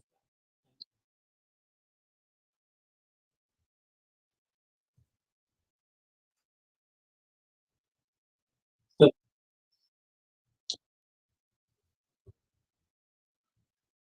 see, the problem you have mentioned is a traditional problem. This is not first time we are doing it, and this is not first thing we are doing it. And if I give my personal opinion on it, not biased with being on the tech side. So this is problem with every non-tech organization also. Now coming back to the core of the problem. So as a university, you have all the resources and you are trying to put everything to your students. Your that your students who is going to pass out from the university should be placed in some good way, some company, organization, government, or do great in their life. So this is their human sentiment you have for them. And of course, the students also have similar kind of sentiment. So what you do following the sentiment, you provide them tools. You provide them, okay, you do this course, industrial training, that. And if we go into engineering, there are industrial trainings also available, like in sixth semester and the eighth semester, you do your industrial trainings. And the whole idea is that you go into the market and see the real life. Now, this is very new, or I would say very good approach, and it should work. But then money comes into the picture. And once you go into the market now, so looking at the market situation, companies also facing several challenges on their own. So they don't think like this. They don't want to empower unless they are on a certain stability position that they are already empowered themselves first. Then they can think of like, okay, we can help. And I don't want to put anyone in my project until I'm comfortable that he can do anything. Now, to achieve that kind of level, the gaps will be covered from both sides. Now, before diverting from this question, I want to answer something which my fellow colleagues also mentioned. Use of technology is good and bad. Using technology for students and pros and cons. So, let's talk about like general ChatGPT, AI. So, when we were in college, we used to use books, and on the end of the book, it is appendix. So I was a Java developer. At that time, the internet was not that fast. Like you cannot go on the website and everything. So what we used to carry is we used to always carry a book, and at the end of the book, there was an index. So let's say if I want to find a string function, I will search in the index str, and then I will find the function. Then I will go to the page number and find the definition. Now I have that gene that I need to find the string function. Right now, it's like this that I will open my phone and say, find me the string function for the column. And Siri will promptly give me the answer. But the students don't have that gene. And they want the technology to do their homework, which they don't do. What is the core purpose of doing the assignment? So the same thing happens on this training and industrial adventures, I would say. Like you put someone for the training of NTPC, they will just go there, take selfies and come back. So it should be developed in both, like it should be infused in their mind that whatever you are doing now is going to be in your life next. So be cautious about it and do something good in here. This will help you to be a better person in your life. And at the same time, as I said, like industry should also think about it because I said like it all driven by money. So if you are already in a stable position, then you can think of philanthropy. Otherwise, it's just like we are talking and nothing is going on. Thank you.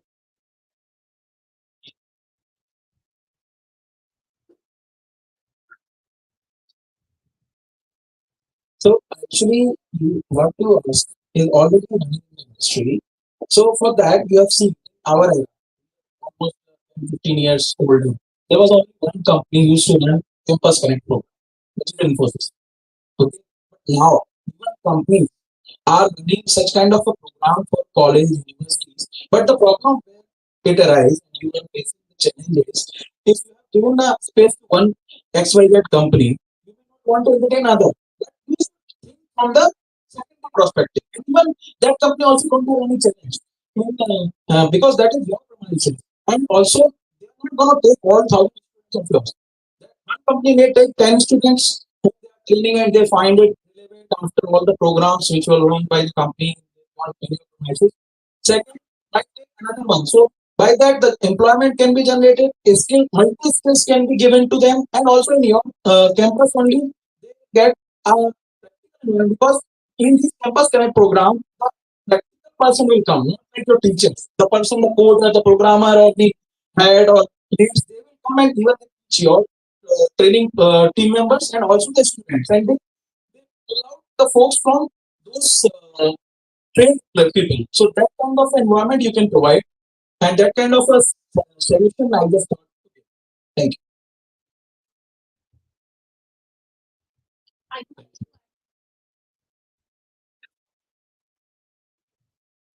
So first of all, before starting to answer the disclaimer, all user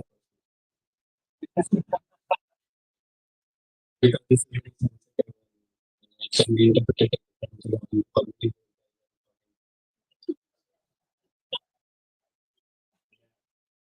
And someone is to so now so see there are three aspects. If I give you a scenario, you execute, the guy comes, he says, "I have a license, but I have not driven car." What so the employability ownership to the employer comes from the guy is having a laundry list. Probably the list is more than the sleep. That I have got these certifications, these hackathons, and then this much. You know, you after reading 1.5 to 2 pages, you feel, yeah, you are looking. I mean, Einstein have been on, something like that. And then when you call the guy says, "Sir, coding देखते ही चक्कर है." अच्छा, okay. But at least that guy is expecting more than 10 years. Bare minimum. Inflation and then pay inspection and has to be taken care of. You know, we have to have things like certificates. So the point I want to make by this sort of making it very able to absorb is that there has to be a a backup from the institutes as well. That library management system, which everyone is doing while in internship and everything, just to it has to be stopped. And now I think every university is building some AI mechanism where they can easily point out that how many have copy and paste the assignment, etc. So there has to be a zero tolerance policy. But the thing is, they are also, I mean, students will always be smarter and then everything they will you at least can make them aware that boss, if you continue to do this sort of a mistake, or we will not allow you to sit in our formal, placement division, because our credibility is at stake. See, an employer will come, no matter how that particular organization is, small, medium, large. But if you don't go, I mean, it is very equivalent. If I go to shop and if I don't get what I want, I will deprioritize, right? I've got a finite time, and so I will only focus where I will get my stuff. It is as simple as that, you know. So if from day one that sort of preparedness has to be there from everyone, coordinator, etc., etc., that if you do this, you continue to do this, I can only give you sympathy, not the you know that sort of a thing, because things cannot change. Let's be honest, and no one is having a Superman, Spider-Man type of, that sort of. So And then, yeah, see, in academic industry, collaboration can be only in like kind of Wipro. I conducted, I mean, we conducted a full blown hackathon 3 months before, and genuinely reached out to 20 plus people. But that time I was not introduced to you. So, but no one have, out of 20, there was maybe 50% of some is having this, some is having location, some is having this. I mean, so at some point, my credibility was like, I was embarrassed that, there is that sir, karo, and then, no one showed up. Like that. So that's the thing. Color is very important. See, many faculties have not seen this, you know.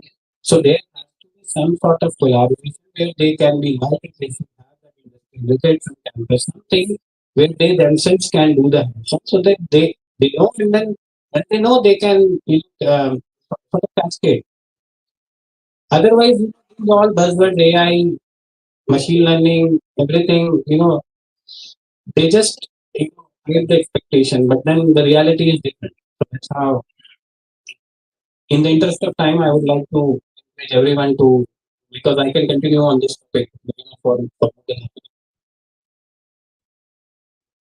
Add examples because you asked for specifics also. One, Ethereum hackathons, because I've seen people who are 14 and 15, the way the students can do the GitHubs and the examples around it. There are people in open source who are wanting to hire them. We are not able to hire people because they don't have these things. They are not active on Twitter. Twitter these days allows hiring at engineering levels for a lot of these new upcoming organizations. So how do we get the students to really practically do all of this is going to go along? Notion, for example, to some of this.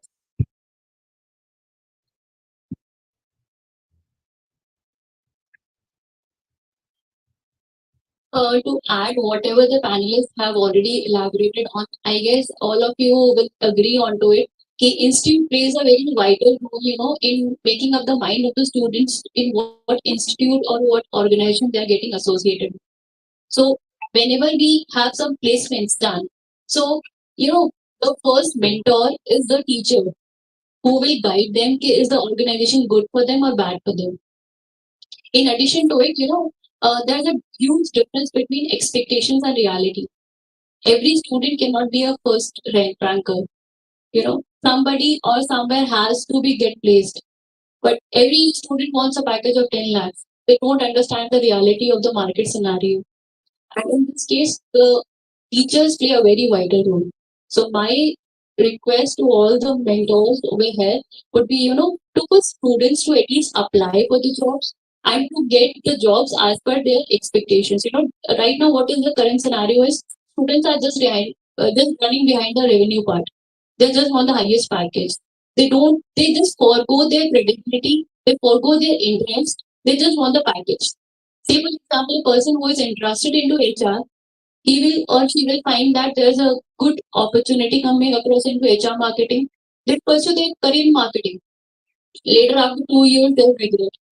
Yes, at that moment, maybe I have not thought about the package, but I've thought about the stability as well as the industry. So since I come from a staffing organization, I remember last year UVM had a very big campus drive wherein I guess 5,000 students enrolled. This was the update, though we had, but that was a walking drive. Obviously, there were enrollments coming across, and I really doubt how many people actually joined because at that moment of time, that was a pool of companies coming in. People even thought about what is the role they are offering. They just stepped into and giving up across the applications to every company, dropping in, drop off. के तरह. फिर us as an HR, I don't think so. We take I guess a minute to just read down the resume and understand the person is actually a requirement of a job or not. And just seconds to understand the analysis of that person. So the student has to first of all make up their minds. The curriculum definitely plays a very big role, but of course, the mindset of the person, the candidate, the student also plays a very vital role. So please emphasize onto this interest area rather than the package part. Thank you so much. as I was saying, and also as we all know, that degree is just become a part of our profession. But we see, because you have an institute, you can do that. But we see in your university also you have multiple courses. Sometimes people do engineering just for the sake of people are doing, है ना? But लेकिन आज की date में हमारे पास multiple industries मैं I was telling because I also do a career counselling of people and मैं जो मैंने चैनल की बात करी थी इसमें मैं यही बताने की कोशिश कर रहा हूँ कि डॉक्टर इंजीनियरिंग नहीं है केवल, बहुत सारी फील्डों में एक्सपर्ट से बात करके उनकी बताने की कोशिश करता हूँ ताकि बच्चों को समझ में आए।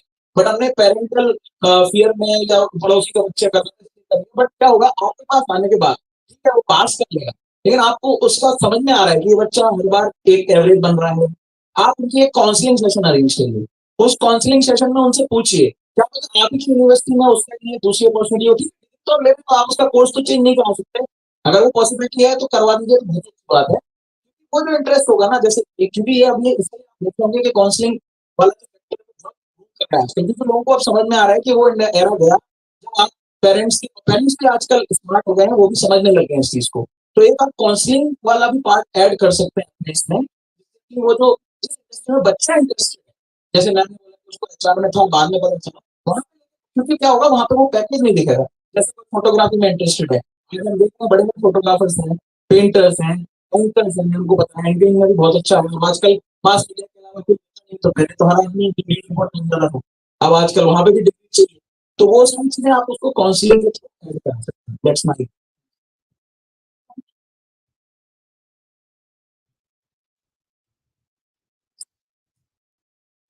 Hi, good afternoon, everyone. I'm Kamini Sharma. I have an handling talent acquisition and talent management right now. So everyone is talking about the skill enhancing and upskilling, and the thing currently I'm facing, the fresher is not able to know how to attend the interview. Right? They know everything. They have a skill. They have everything, but they don't know how to attend the interview. So my personal request to each and every institution, so please make them a personal grooming session, how to interact in the interview session, which is most important when you are a fresher, because in fresher you are don't have any skills. You have the only education and the technical knowledge you have, but you don't have an experience. But how to present interview, that is mandatory for each and every fresher, because one person who just I have an, interviewed almost 10 to 15 graduate engineer trainee. They are BTech, but they don't know how to even describe themselves. Even they don't know how to talk in the interview. Even sometimes they rejected because they are shaking their legs. So personal, how to sit in the interview, how to attend the interview, and firstly, you have to be know what you written down in your resume. So sometimes they mention each and everything in their resume, and even they don't read themselves. Firstly, they have to know what should be in your resume, what is your curriculum vitae, and of course, when they are applying, they even read the job description first, because they are applying, but they don't know in which job they are applying. So, the my personal request to make them some personal simulation according to the how to attend the interview, make them some group discussion, give them show them some topics so we discuss. The group discussion is the main thing we can like make them more intellectual. Thank you. I have one question. My name is Brisbane Singh, technology see. And I just wanted to know, like, many of you have experience with the recruitment, and we are talking about AI technologies in recruitment. So, any specific tools and the techniques or use cases which you can share, help you guys uh, either recruitment, sourcing, or assessment in any way, like it will help you in overall workflow that you are earlier, now you managing through these tools of the AI technologies. You can name the tools as well in the use case as well if it can help other people to understand like how you guys are using it nowadays. Thank you. Yeah, I mean earlier how you were managing, but now it has made your life really easy and uh, it can be from the time perspective. It can be from some sort of like you guys are amazed to see results. The way you were doing earlier, now you using AI tools, and you see the difference between those things. So let it be the assessment part, the sourcing, or any phase of the complete recruitment. Thank you.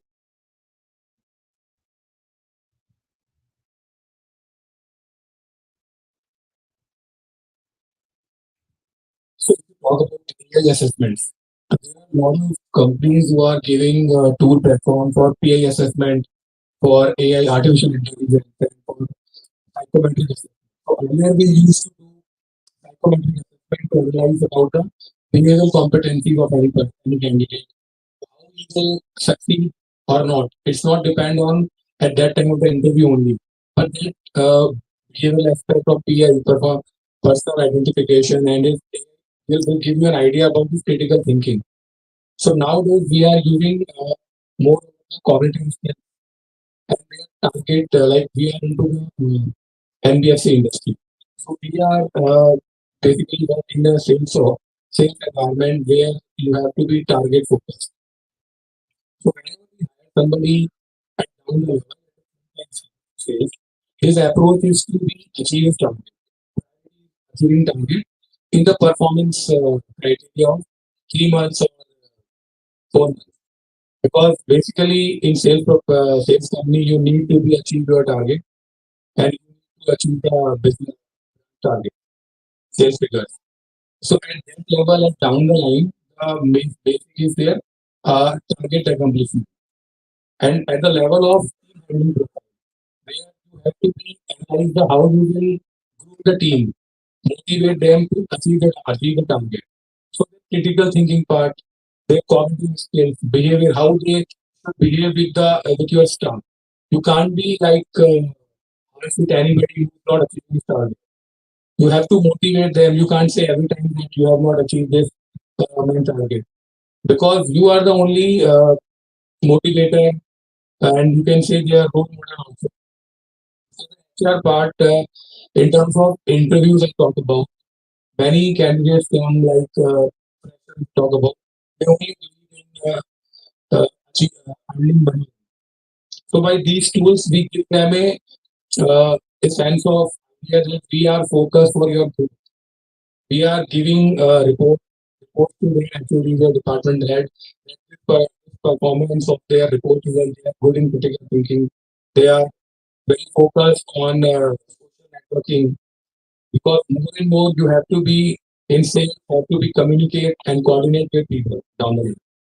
So this almost have changes the inclusion of AI. At different level, the different type of tools we are using. At downline, AI is very, but at the senior level, PA assessment tool, which are provided by a lot of companies like Personal Assistants and also by these developers and giving some good composers. So you can take from this market also.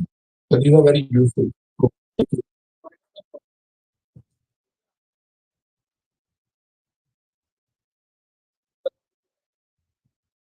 So, what used to happen is, let's say, an organization, right? So we had to post a requirement on our career page, then go to post the job requirement, requirement, then go to reference page, post the requirement. So which is no more this. So the advent of applicant tracking system, they are just posting the requirement on career, all other channels on reference page, on LinkedIn, and even on Facebook. Now all the applications they directly come onto the applicant tracking system. They do this from there. Just have to go through the top 5, 7 go through those seven top applications and speak to tools, that are available. There is Kata, which is helping with this tools,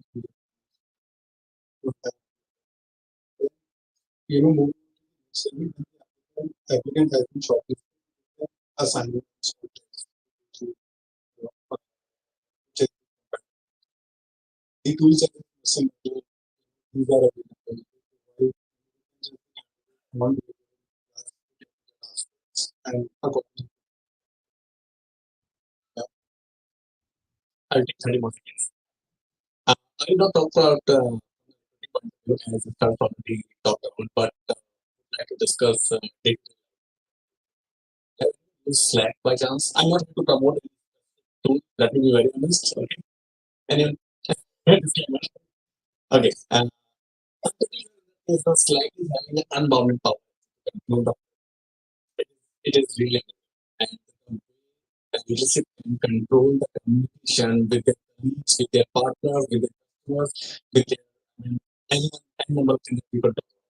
It is not only the technical, right? And that is answer that you ask what all things these kind of things, like one which is in AI, which is solved like more than 70% of work that can be supplied to your that is in your hand now, in your pocket now, in terms of like so these are the things that like I know, but it's like also there must be many but just, these tools are in today's world they are active with it and they are having an unbounded power. Yeah, yeah, that's it. So last question of the so the question is connected with your answer of 80s. Sir, as a team, and many of you are there, because of ATS, we might lose some potential candidate. The reason being is, if we take a requirement or a JD as one is mentioned. In JD, there was a stack which might be mentioned, but there might be synonyms of that stack because students or the experienced resources are more smarter than us. If we even nowadays, some company will giving SD1, SD2, someone even someone give consultant. So the parameters can be different. So don't you think ATS might be reducing the or maybe uh, we can say the person who is manually having the manual knowledge, but due to ATS, it got rejected and you it did reach. So how can we solve that problem also? By using ATS has to be done because it is a time saving job. But being a professional, if I have to recruit some genuine person, and might be just because of that ATS we are losing it. Any solution you think we can adopt? Thank you. I think uh, we are managing our data right? Earlier, what used to happen is we were just getting applications on the app and it release your data. Now with ATS, it doesn't matter whether the, the data is completely in place of the AI. So if data is there, you can go and get again different keywords you can search. So earlier we used to have got top set. Now by doing search and churning our data, we can reach out to the right. So that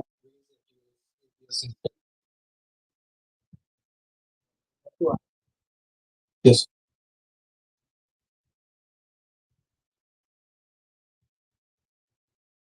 just to answer your question, ATS which is basically about is the database for resumes and different.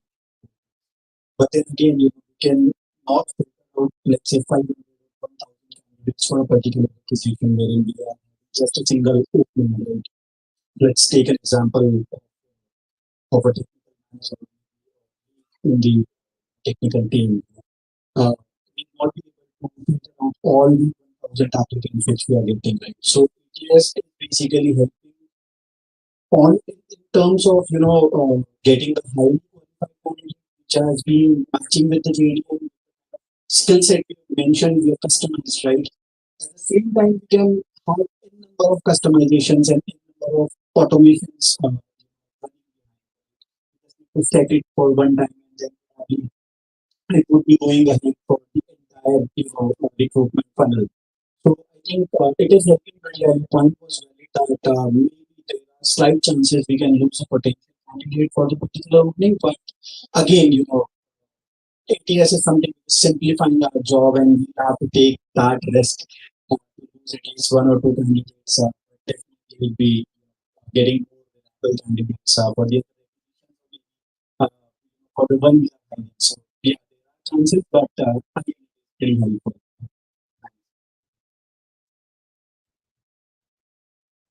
Right, so it was a very good discussion session it has converted into. So just to summarize the entire panel, just to summarize all the questions which are being asked over here, starting with the first question and then Madam said, I have a personal opinion. I just wanted your opinion. Yes or no, that's all. The question, right?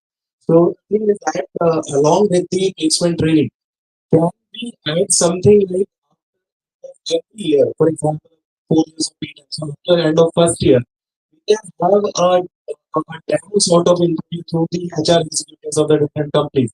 So that this particular practice will become a corporate market also. In this first year, we have achieved this. Now, what the industry is expecting, because like ma'am has said, 5 to 10 years of our division. So things are changing every year.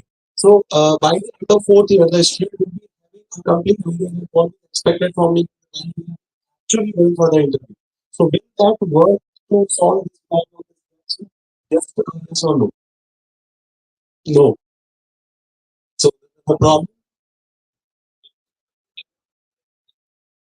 Uh, okay, okay.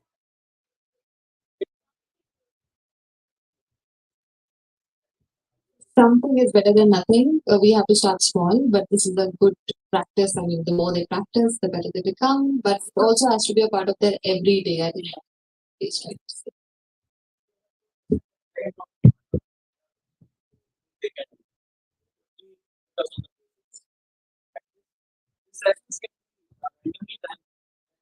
Provide you can call randomly multiple people for a session and then this could be only a mock interview session kind of a thing where they can come for an hour or so, any expert, and it could be from a TA background or a practical person who would do the interviews in the industry.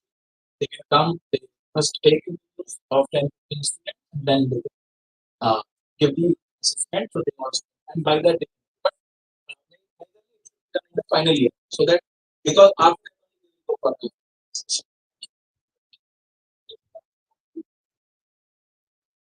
ridiculous you mention of what interview. Whereas I feel interview word doesn't exist much. Go through the assessment center kind of thing. It must go through, they must go through a process for 2 days or 3 days of time. They must know what all things like CV of 2019 or so is outdated now. The student who is passing out in 2004 comes in all the terminology in the CVs will be. So this is generally even at the difference of 2 to 3 years. And when we understand this Gen Z and employment and recruitment during this time, and then so assessment center is the right term. Like, interview will not suffice the purpose. I must say. The psychometric assessment, this basic non-verbal reasoning, IQ, basic questioning, because everything cannot be done through ChatGPT or anything. The mental development should be with their practical exposure because human psychology is done through a process of 20 years. Like a student came to BTech first year at the age of 16. So in those 4 years, what all things changed in their mind. And when we interview them, so every person is different. Through interview and through some kind of fixed questioning you are going to give them, you are making them bounded. So everybody will react in a similar manner. When I go to for placements in different institutions and universities, I've seen that they say good morning in the same way. They write answers in the same way. So it is difficult to select the right candidate out of them because उन सबने क्या किया एक training के through उसमें से उसका जो साइकोलॉजिकल जो डेवलपमेंट है वो जानना जरूरी है उसकी अंग्रेजी खराब हो सकती है लेकिन उसकी जो साइकोलॉजी की वजह से बोलता है या वो मेहनत करके निकला हुआ है या उसने ग्रामीण परिवेश से निकल के शहर में आके पढ़ाई की है या जाने माने इंस्टीट्यूशन में एडमिशन के लिए एंट्रेंस किया है, ये सब बातें इंटरव्यू और सुपरफिशियल ड्रेसिंग के चलते छुप जाती है. So you should need to understand the real human psychology because AI is a fitted intelligence. तो इंटेलिजेंस के नीचे नीचे रहती है.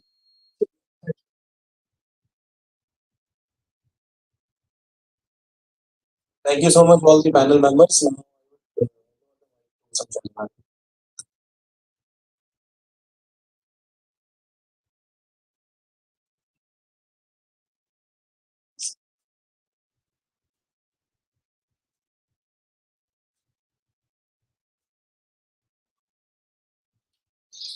Ladies and gentlemen, please join me in giving a heartfelt round of applause to our distinguished panelists. Thank you all for your insightful discussion. Your diverse expertise and insightful perspectives have provided us with a comprehensive view of how technology is reshaping higher education and career development. Your collective wisdom will help us guide in creating more dynamic, responsive, and effective educational experiences that truly enhance skills and career prospects for students. Now, I invite our Honorable PC Sir and Registrar Sir to felicitate our esteemed panelists.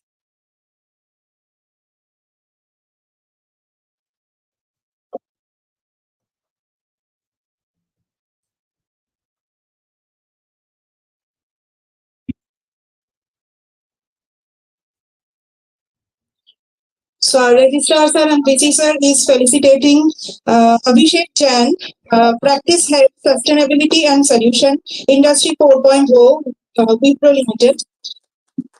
Ms. Purva Kela, Chief People Officer by Economy. Harsha Kumari Singh, Resident Editor, NDTV Rajasthan. Madhukar Jhankal, HR Business Partner, Samman Capital. Rakesh Yadav, Senior Manager, Software Engineering Salesforce. Rishabh Jain, Lead Talent Acquisition and Human Resource, Angara E-Commerce Private Limited. Vishal Sharma. Vishal Sharma. Then we have Aditi Khandelwal, Associate Vice President, Human Resources, Gateway.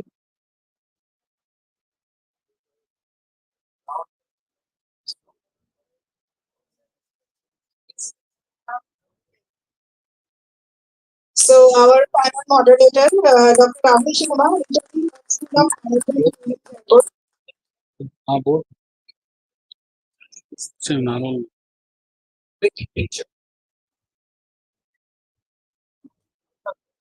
Yes.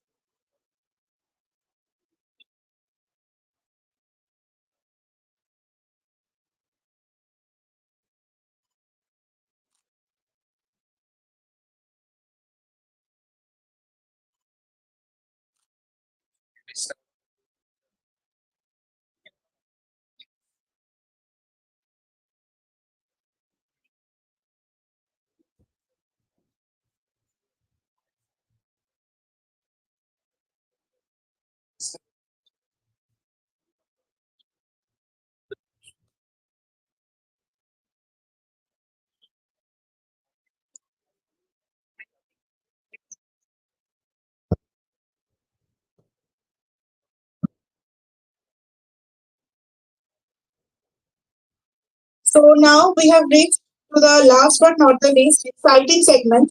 That is the second phase of our award giving award distribution ceremony. We are acknowledging the awardees' expertise and remarkable contribution in their respective fields through this award ceremony. I'm going to announce the names of the awardees accordingly.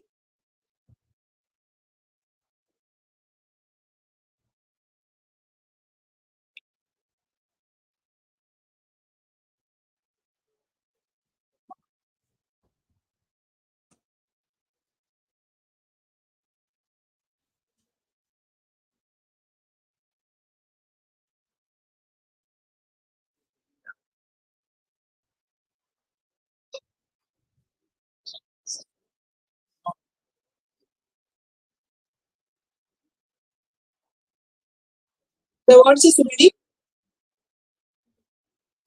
So I would like to invite Mr. Vishal Sharma from ITC Limited to receive the award.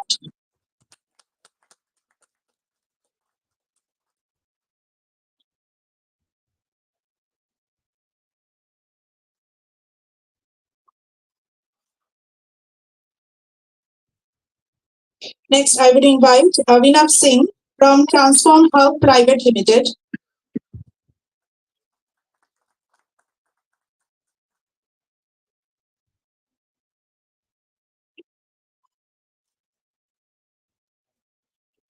I would invite Mr. Abhishek Jain from Wipro Technologies.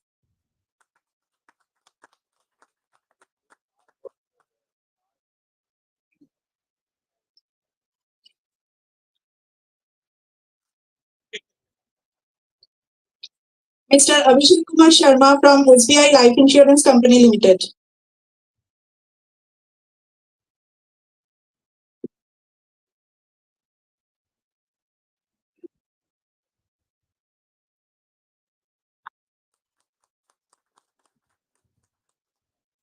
Mr. Abhishek Saini from School Log.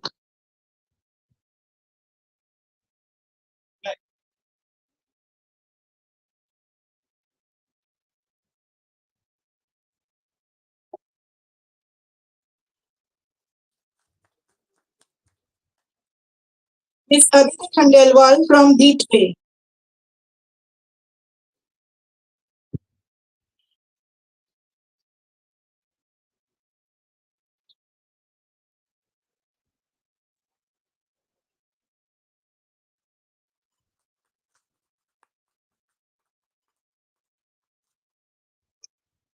Mr. Aman Tyagi from Janus Power Infrastructure Limited.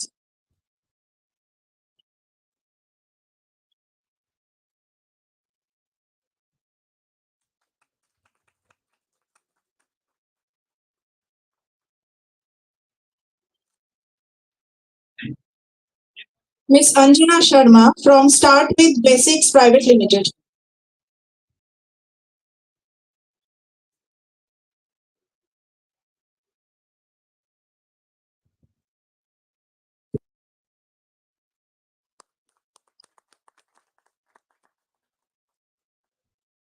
Mr. Arjun Lal Yadav from Arinsta Private Limited.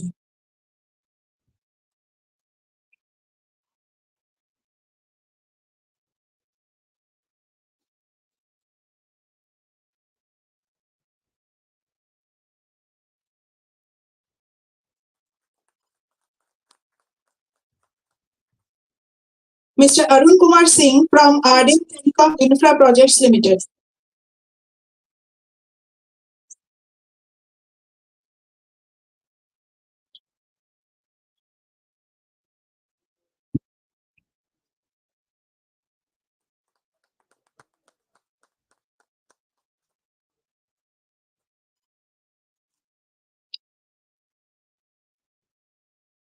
Next, I would invite Mr. Arun Kumar Singh from Sriram General Insurance Corporation Limited.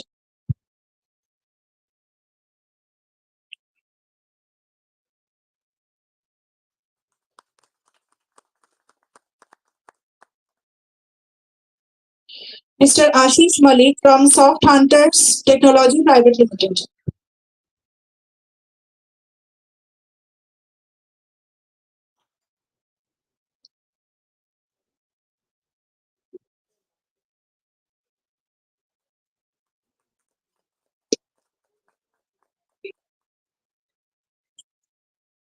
Mr. Avinash Sharma from Videma Technologies.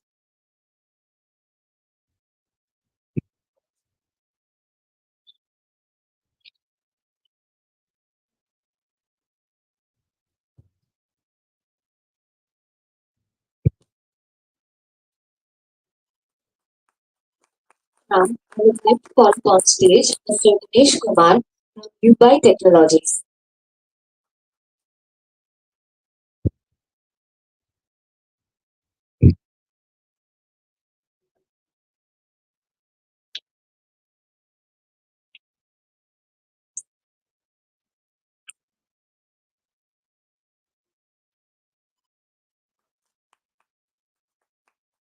Now, I would like to call upon stage Dr. Inder Singh Gupta from Arya Pandit Private Limited, India.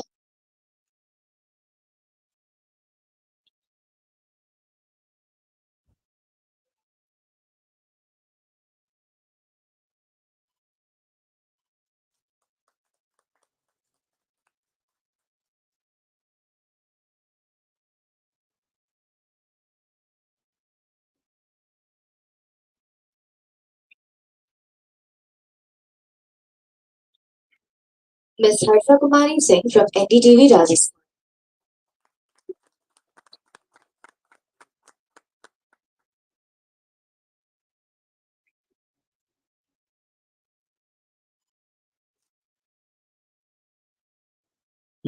Once more.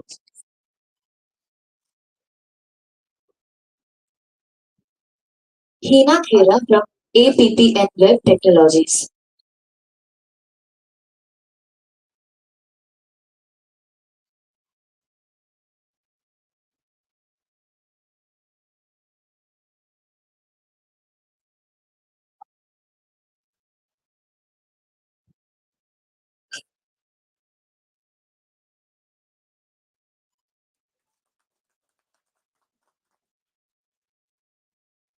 Kailash Bhati from Uttam Bharat Electricals Private Limited.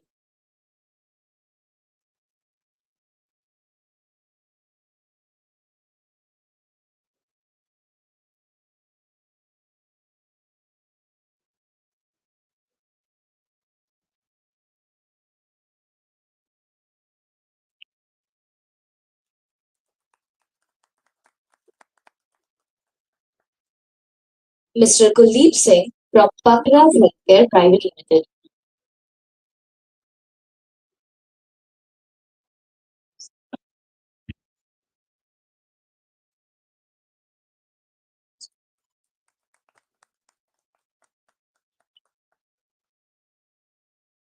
Mr. Madhukar Thankar from Aavas Financials Limited.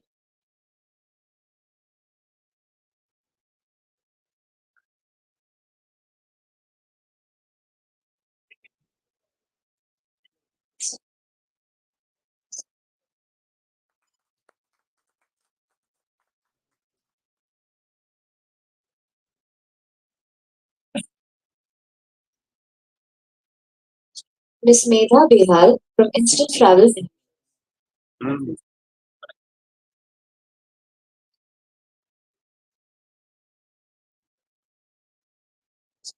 Mm.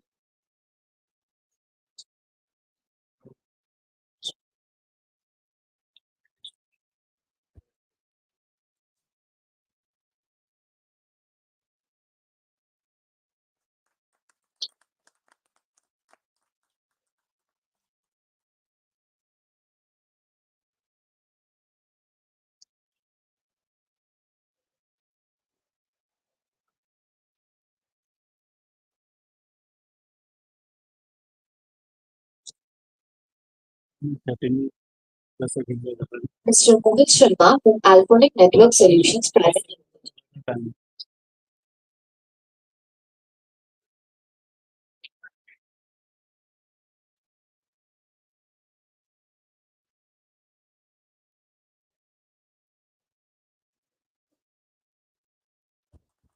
I would request everyone to give a huge round of applause for the audience.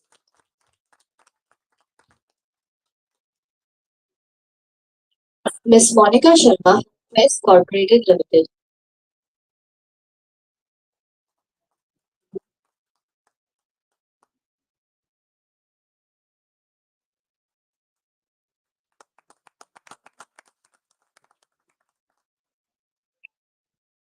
Mr. Nand Kishore Chaudhary from Jaipur Drugstore.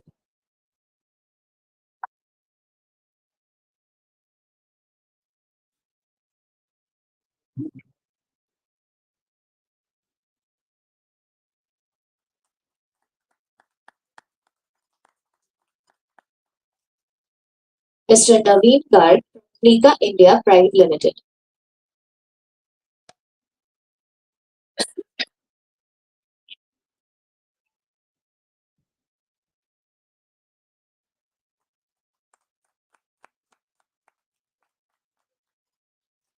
Ms. Nikita Bish from Canscape Solutions Private Limited.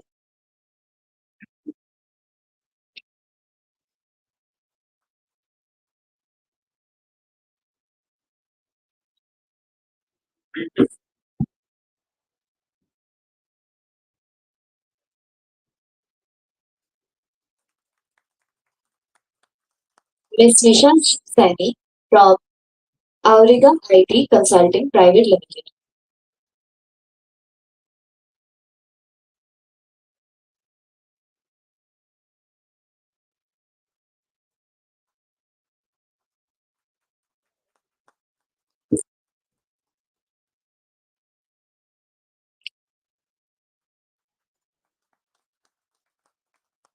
Mr. Om Prakash Swami from UI Technologies.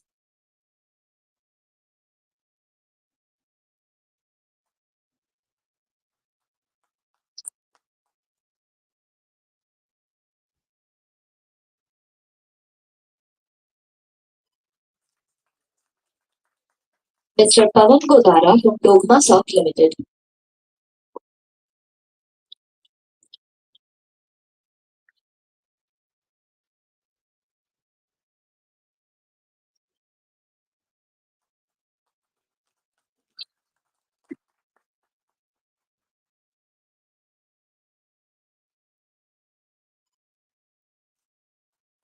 Mr. Pranay Sharma from Insulation Green Energy Private Limited.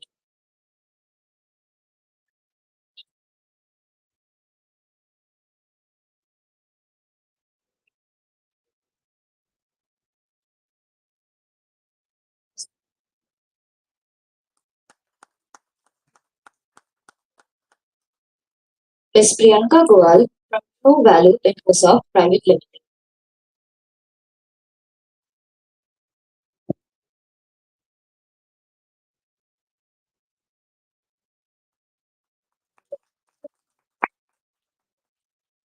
Ms. Purva Gera from Bioeconomy.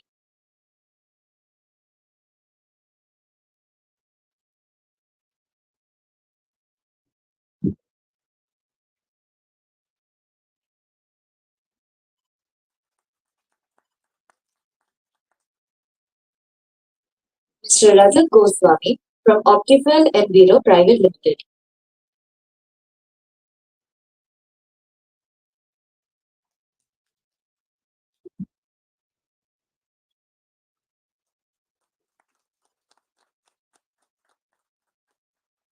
Ms. Rusha Guha, Bimers Infotech India Private Limited.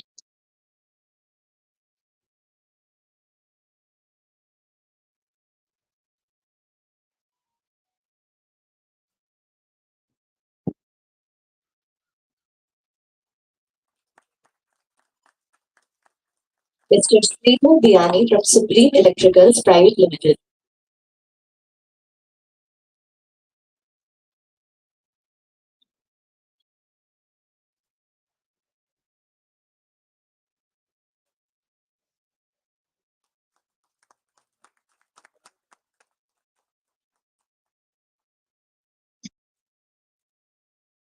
Mr. Sumit Sharma from Mahima Group.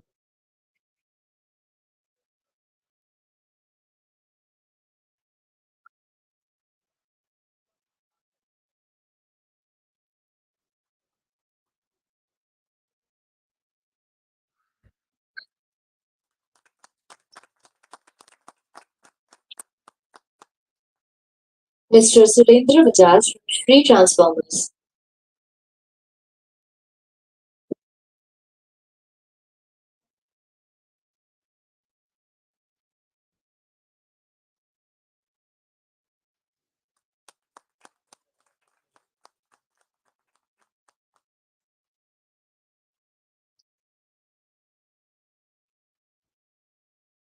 Miss Urvashi Sharma from Maritime Technology Solutions.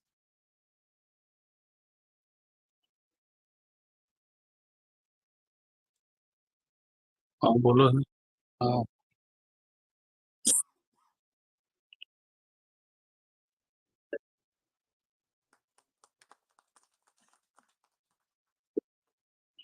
Mr. Surendra Kumawat from Agrazian Engineering Industries Private Limited.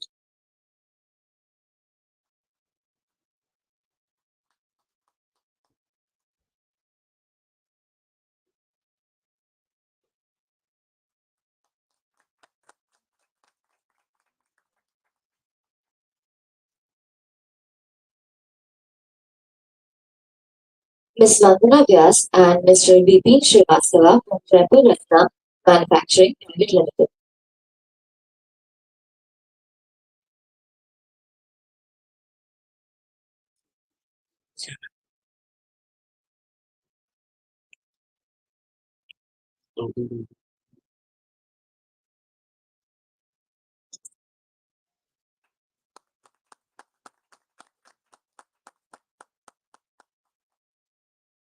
Yes, sir.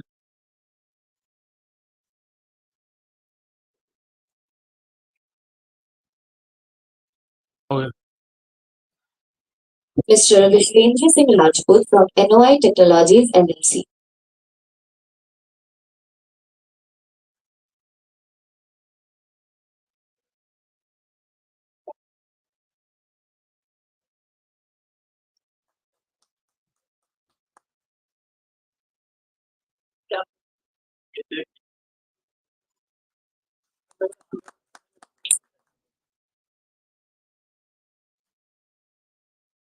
Mr. Vivek Chaturvedi from Vidhema Technologies.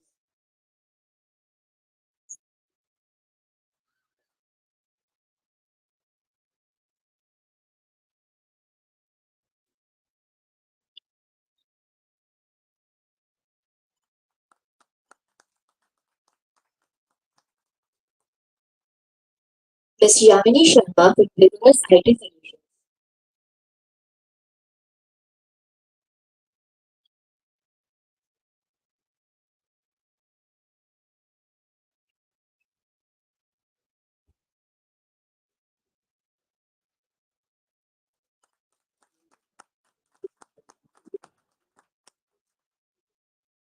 Mr. Raju from Pukhraj Healthcare.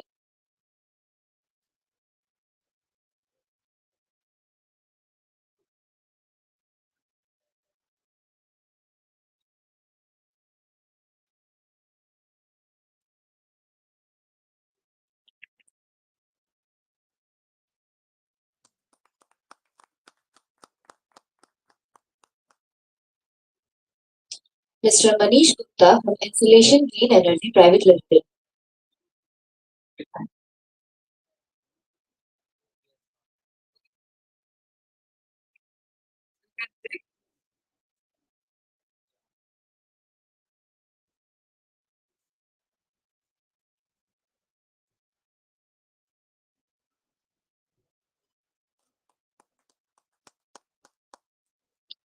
Mr. Vivek Sharma from Promise Technologies Private Limited.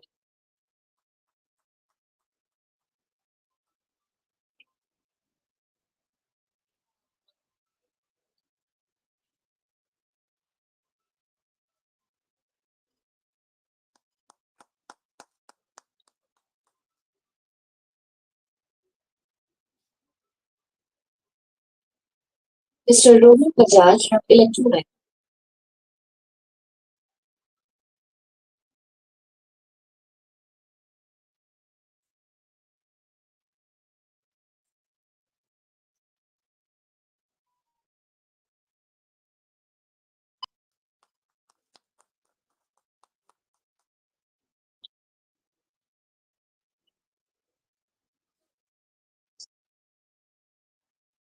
Now, I would like to call upon stage Dr. Rahul Sharma, HOD of School of Management.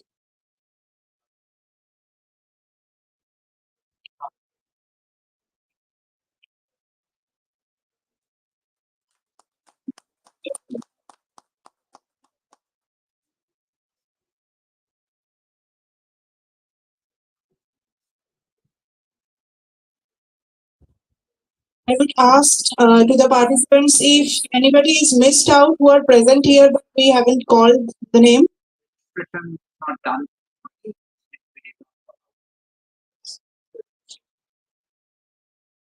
We may have Okay. Registration is done, ma'am. So please come up on the stage and have your names. Kamini Shah.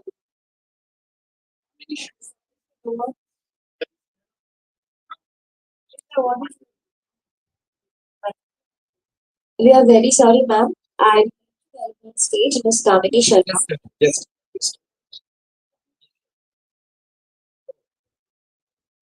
Very sorry for the confusion, ma'am.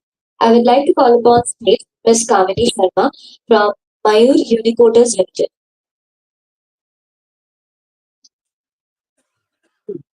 Yes.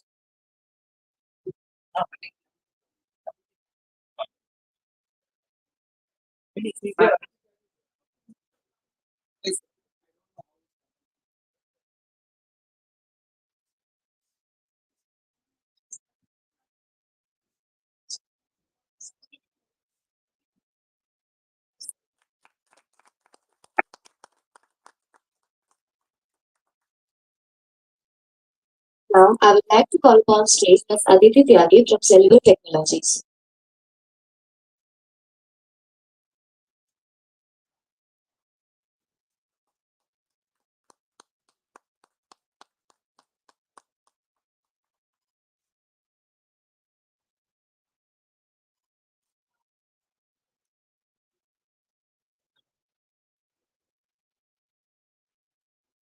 Now, I would like to call upon stage Shartuk Atharjo from Cellular Technologies Private Limited. So, yeah.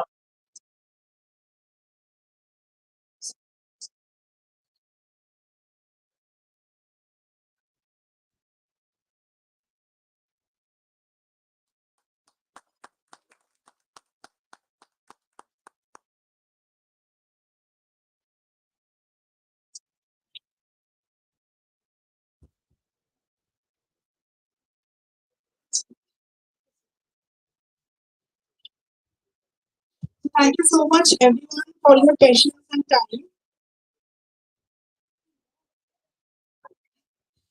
We have successfully completed the HR Congress 2024 with your cooperation and support.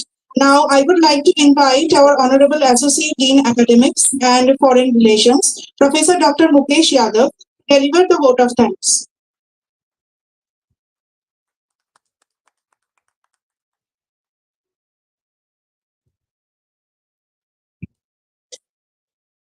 Good afternoon, everyone. Finally, we have come to the conclusion of this enlightening HR Congress on decoding the future of AI and emerging technologies. My great privilege to extend a heartfelt vote of thanks on behalf of the organizing committee. First of all, I would like to express our deepest gratitude to Professor Dr. Chatterjee, Vice Chancellor of University of Engineering and Management, for his unwavering support and encouragement in making this event possible. Sir, your leadership continues to inspire innovation and progress within our institution, and your presence today adds great value to HR Congress. A special vote of thanks to all our esteemed panelists whose insightful perspectives on AI, recruitment strategies, and emerging technologies have enriched our understanding and challenged us to think beyond the conventional.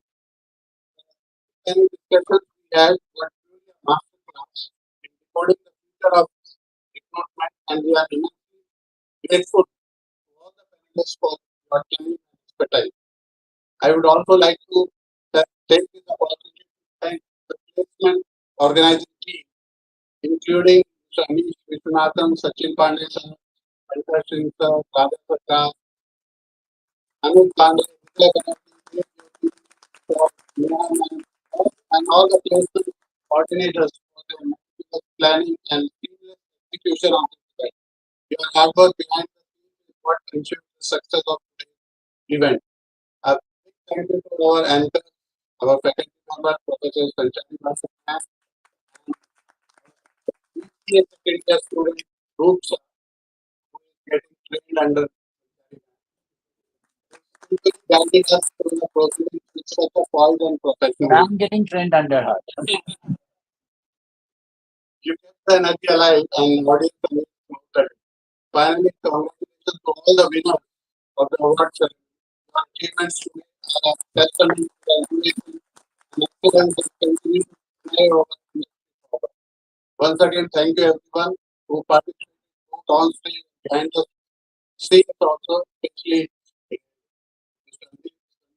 Sandeep Agarwal, our PR, our arrangement, Ma'am, Ashutosh Gautam sir, all the presenters. So thanks to all of them for making this a grand success.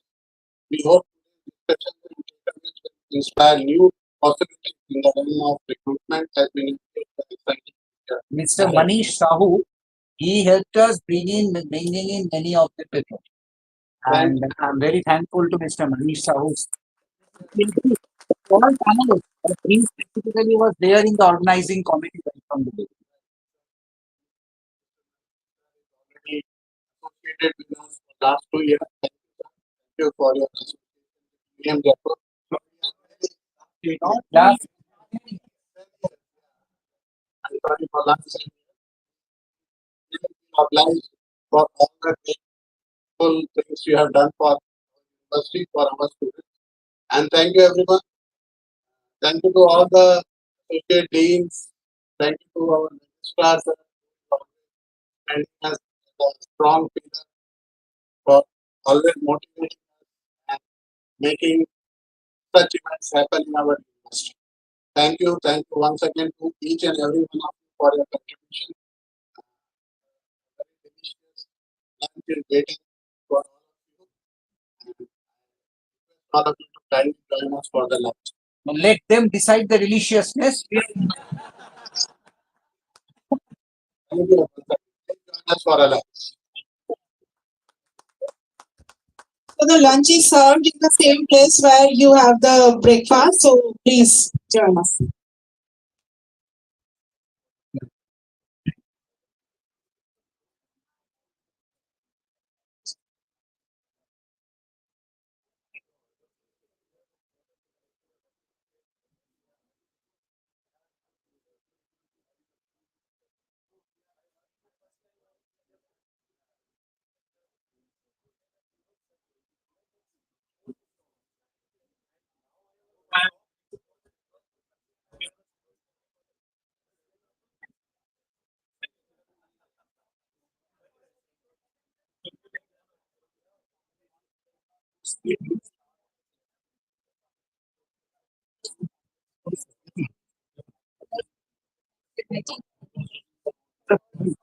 नीचे lunch है हाँ